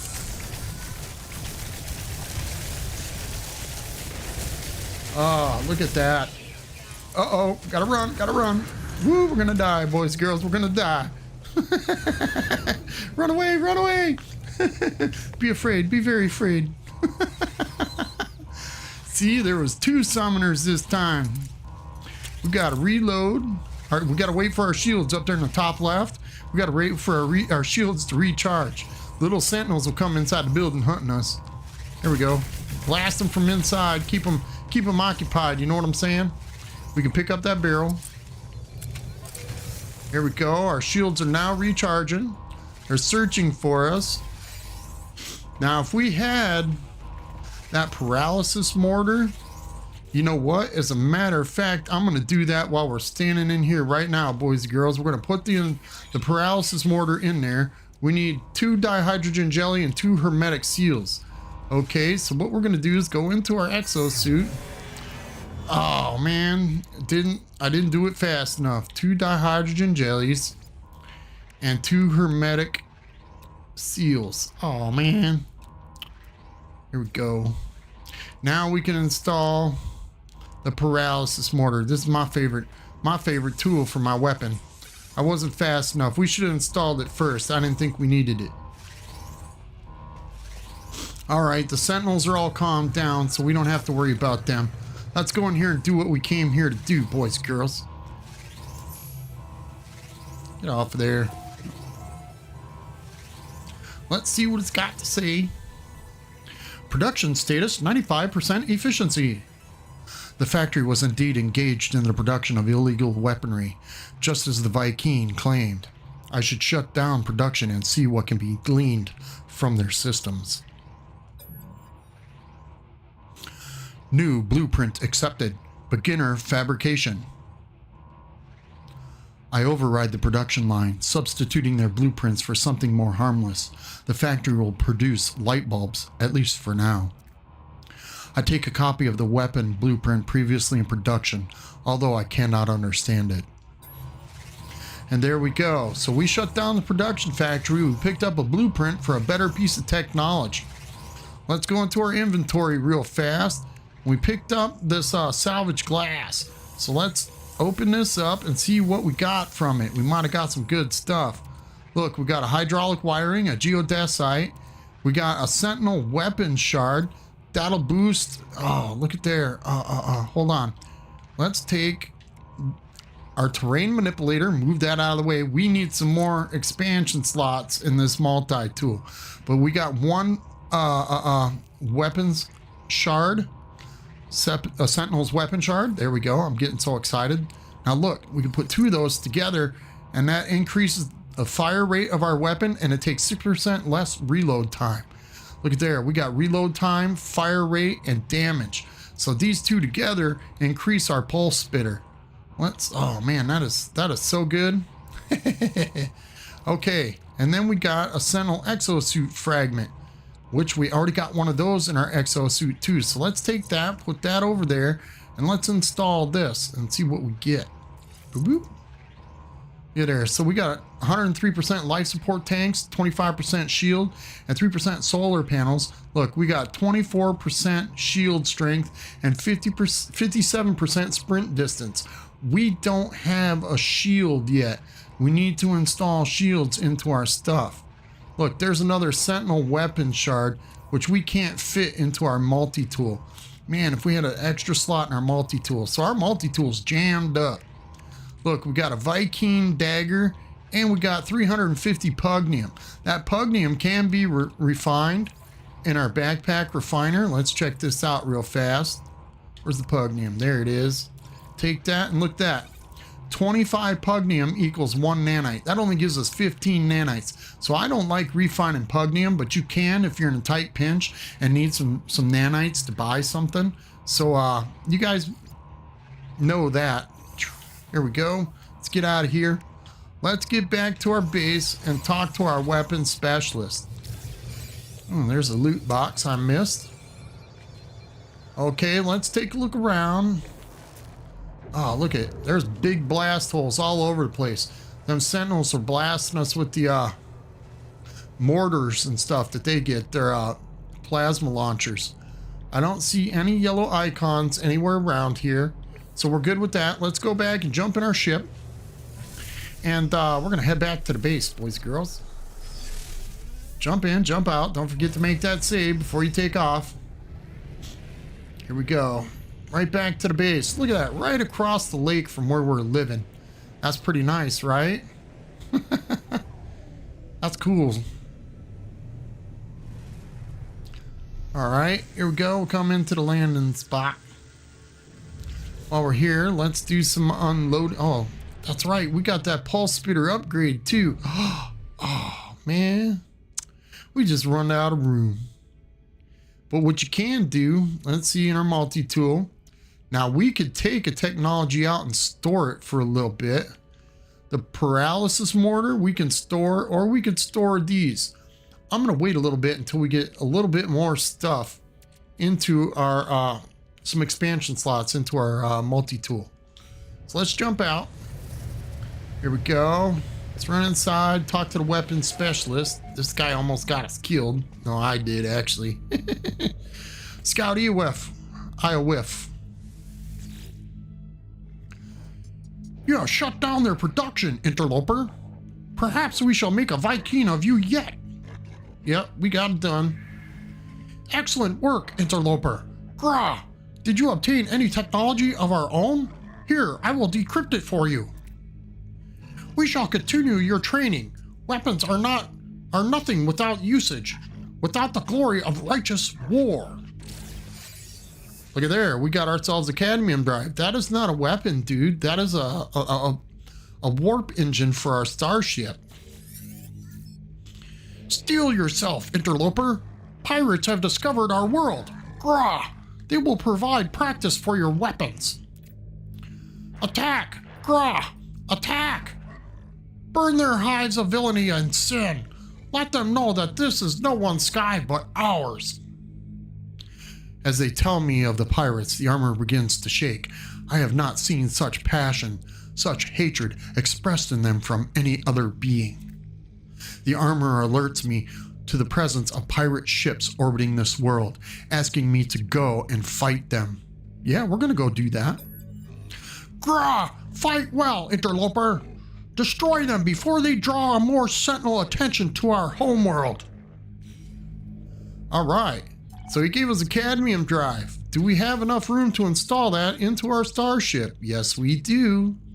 So let's install the cadmium drive, which allows us to go to red star systems. So we need 250 chromatic metal and 3 wiring looms. The wiring looms are going to take you a while to get. I'm glad I picked up quite a few of them in the process. So now we can install that and we're able to go to red star systems to get cadmium. But now that we have that installed, we've got a bunch of extra stuff we can sell and make a little bit more money. And we need to free up a little bit of room. We're going to take these sentinel weapon shards. We're going to put those in our storage container for now. We're going to take the pugnium. We're going to put that away. We're going to take that geodesite, put that away. This thing here we'll save for later because that's another piece of technology we need to deal with on a later time. The Viking dagger, we're going to take that and put that into our starship and save that. The pulse spitter module, we'll put that in our storage container. We need to make a little bit of room in our exosuit here. So we're going to take this convergence cube, we're going to put that in a storage box. This way we're getting a little bit of extra room. Magnetized ferrite is for installing batteries into our nanite farms. I hope you guys stuck it out to this point. If you have, I appreciate it and thank you for watching. But I think I'm going to call the episode here, boys and girls. We'll pick it up and we'll go attack pirates when we start the next episode next Tuesday night at 6:30 p.m. Central Standard Time. I appreciate you guys tuning in and watching. I mean, I really enjoyed it. This is the best thing I could have had for a long time. I thank you guys so much. I enjoy streaming for you. If you guys got any ideas or comments on something I should do or change in the stream, let me know. Drop a comment. I will put a link in the description to this stream later after it uploads or whatever YouTube likes to do with it. I'll put a link to the description of the beginning of the series, and I will put a link to my other playthrough series that I do on my channel. I'm doing a survival playthrough series, and we're about the same point, putting all the employees to work in our base. So if you guys want to check that out, the difficulty in survival play is a little bit more harder than this is. This is normal playthrough. This is my fresh playthrough for you guys, so you can see what I do and how I play. And I hope you guys enjoyed it. So hit that like button. Don't forget to subscribe to the channel. Turn on that notification bell so you get notified. Oh, and I will also thank you, Jamie Plays, for giving me coordinates to a S-Class Sentinel ship. I'll take a look at that. Maybe we'll hit that later in the series. And I forgot where I was going with that. We'll take off and we'll do some Sentinel interceptor hunting later in the series as well. But you guys get me up to 300 subscriptions and I'll put in a live face cam. And this way, you guys get to see who I am. And I enjoy you guys hanging out. But until then, stay safe stay sexy, and peace out.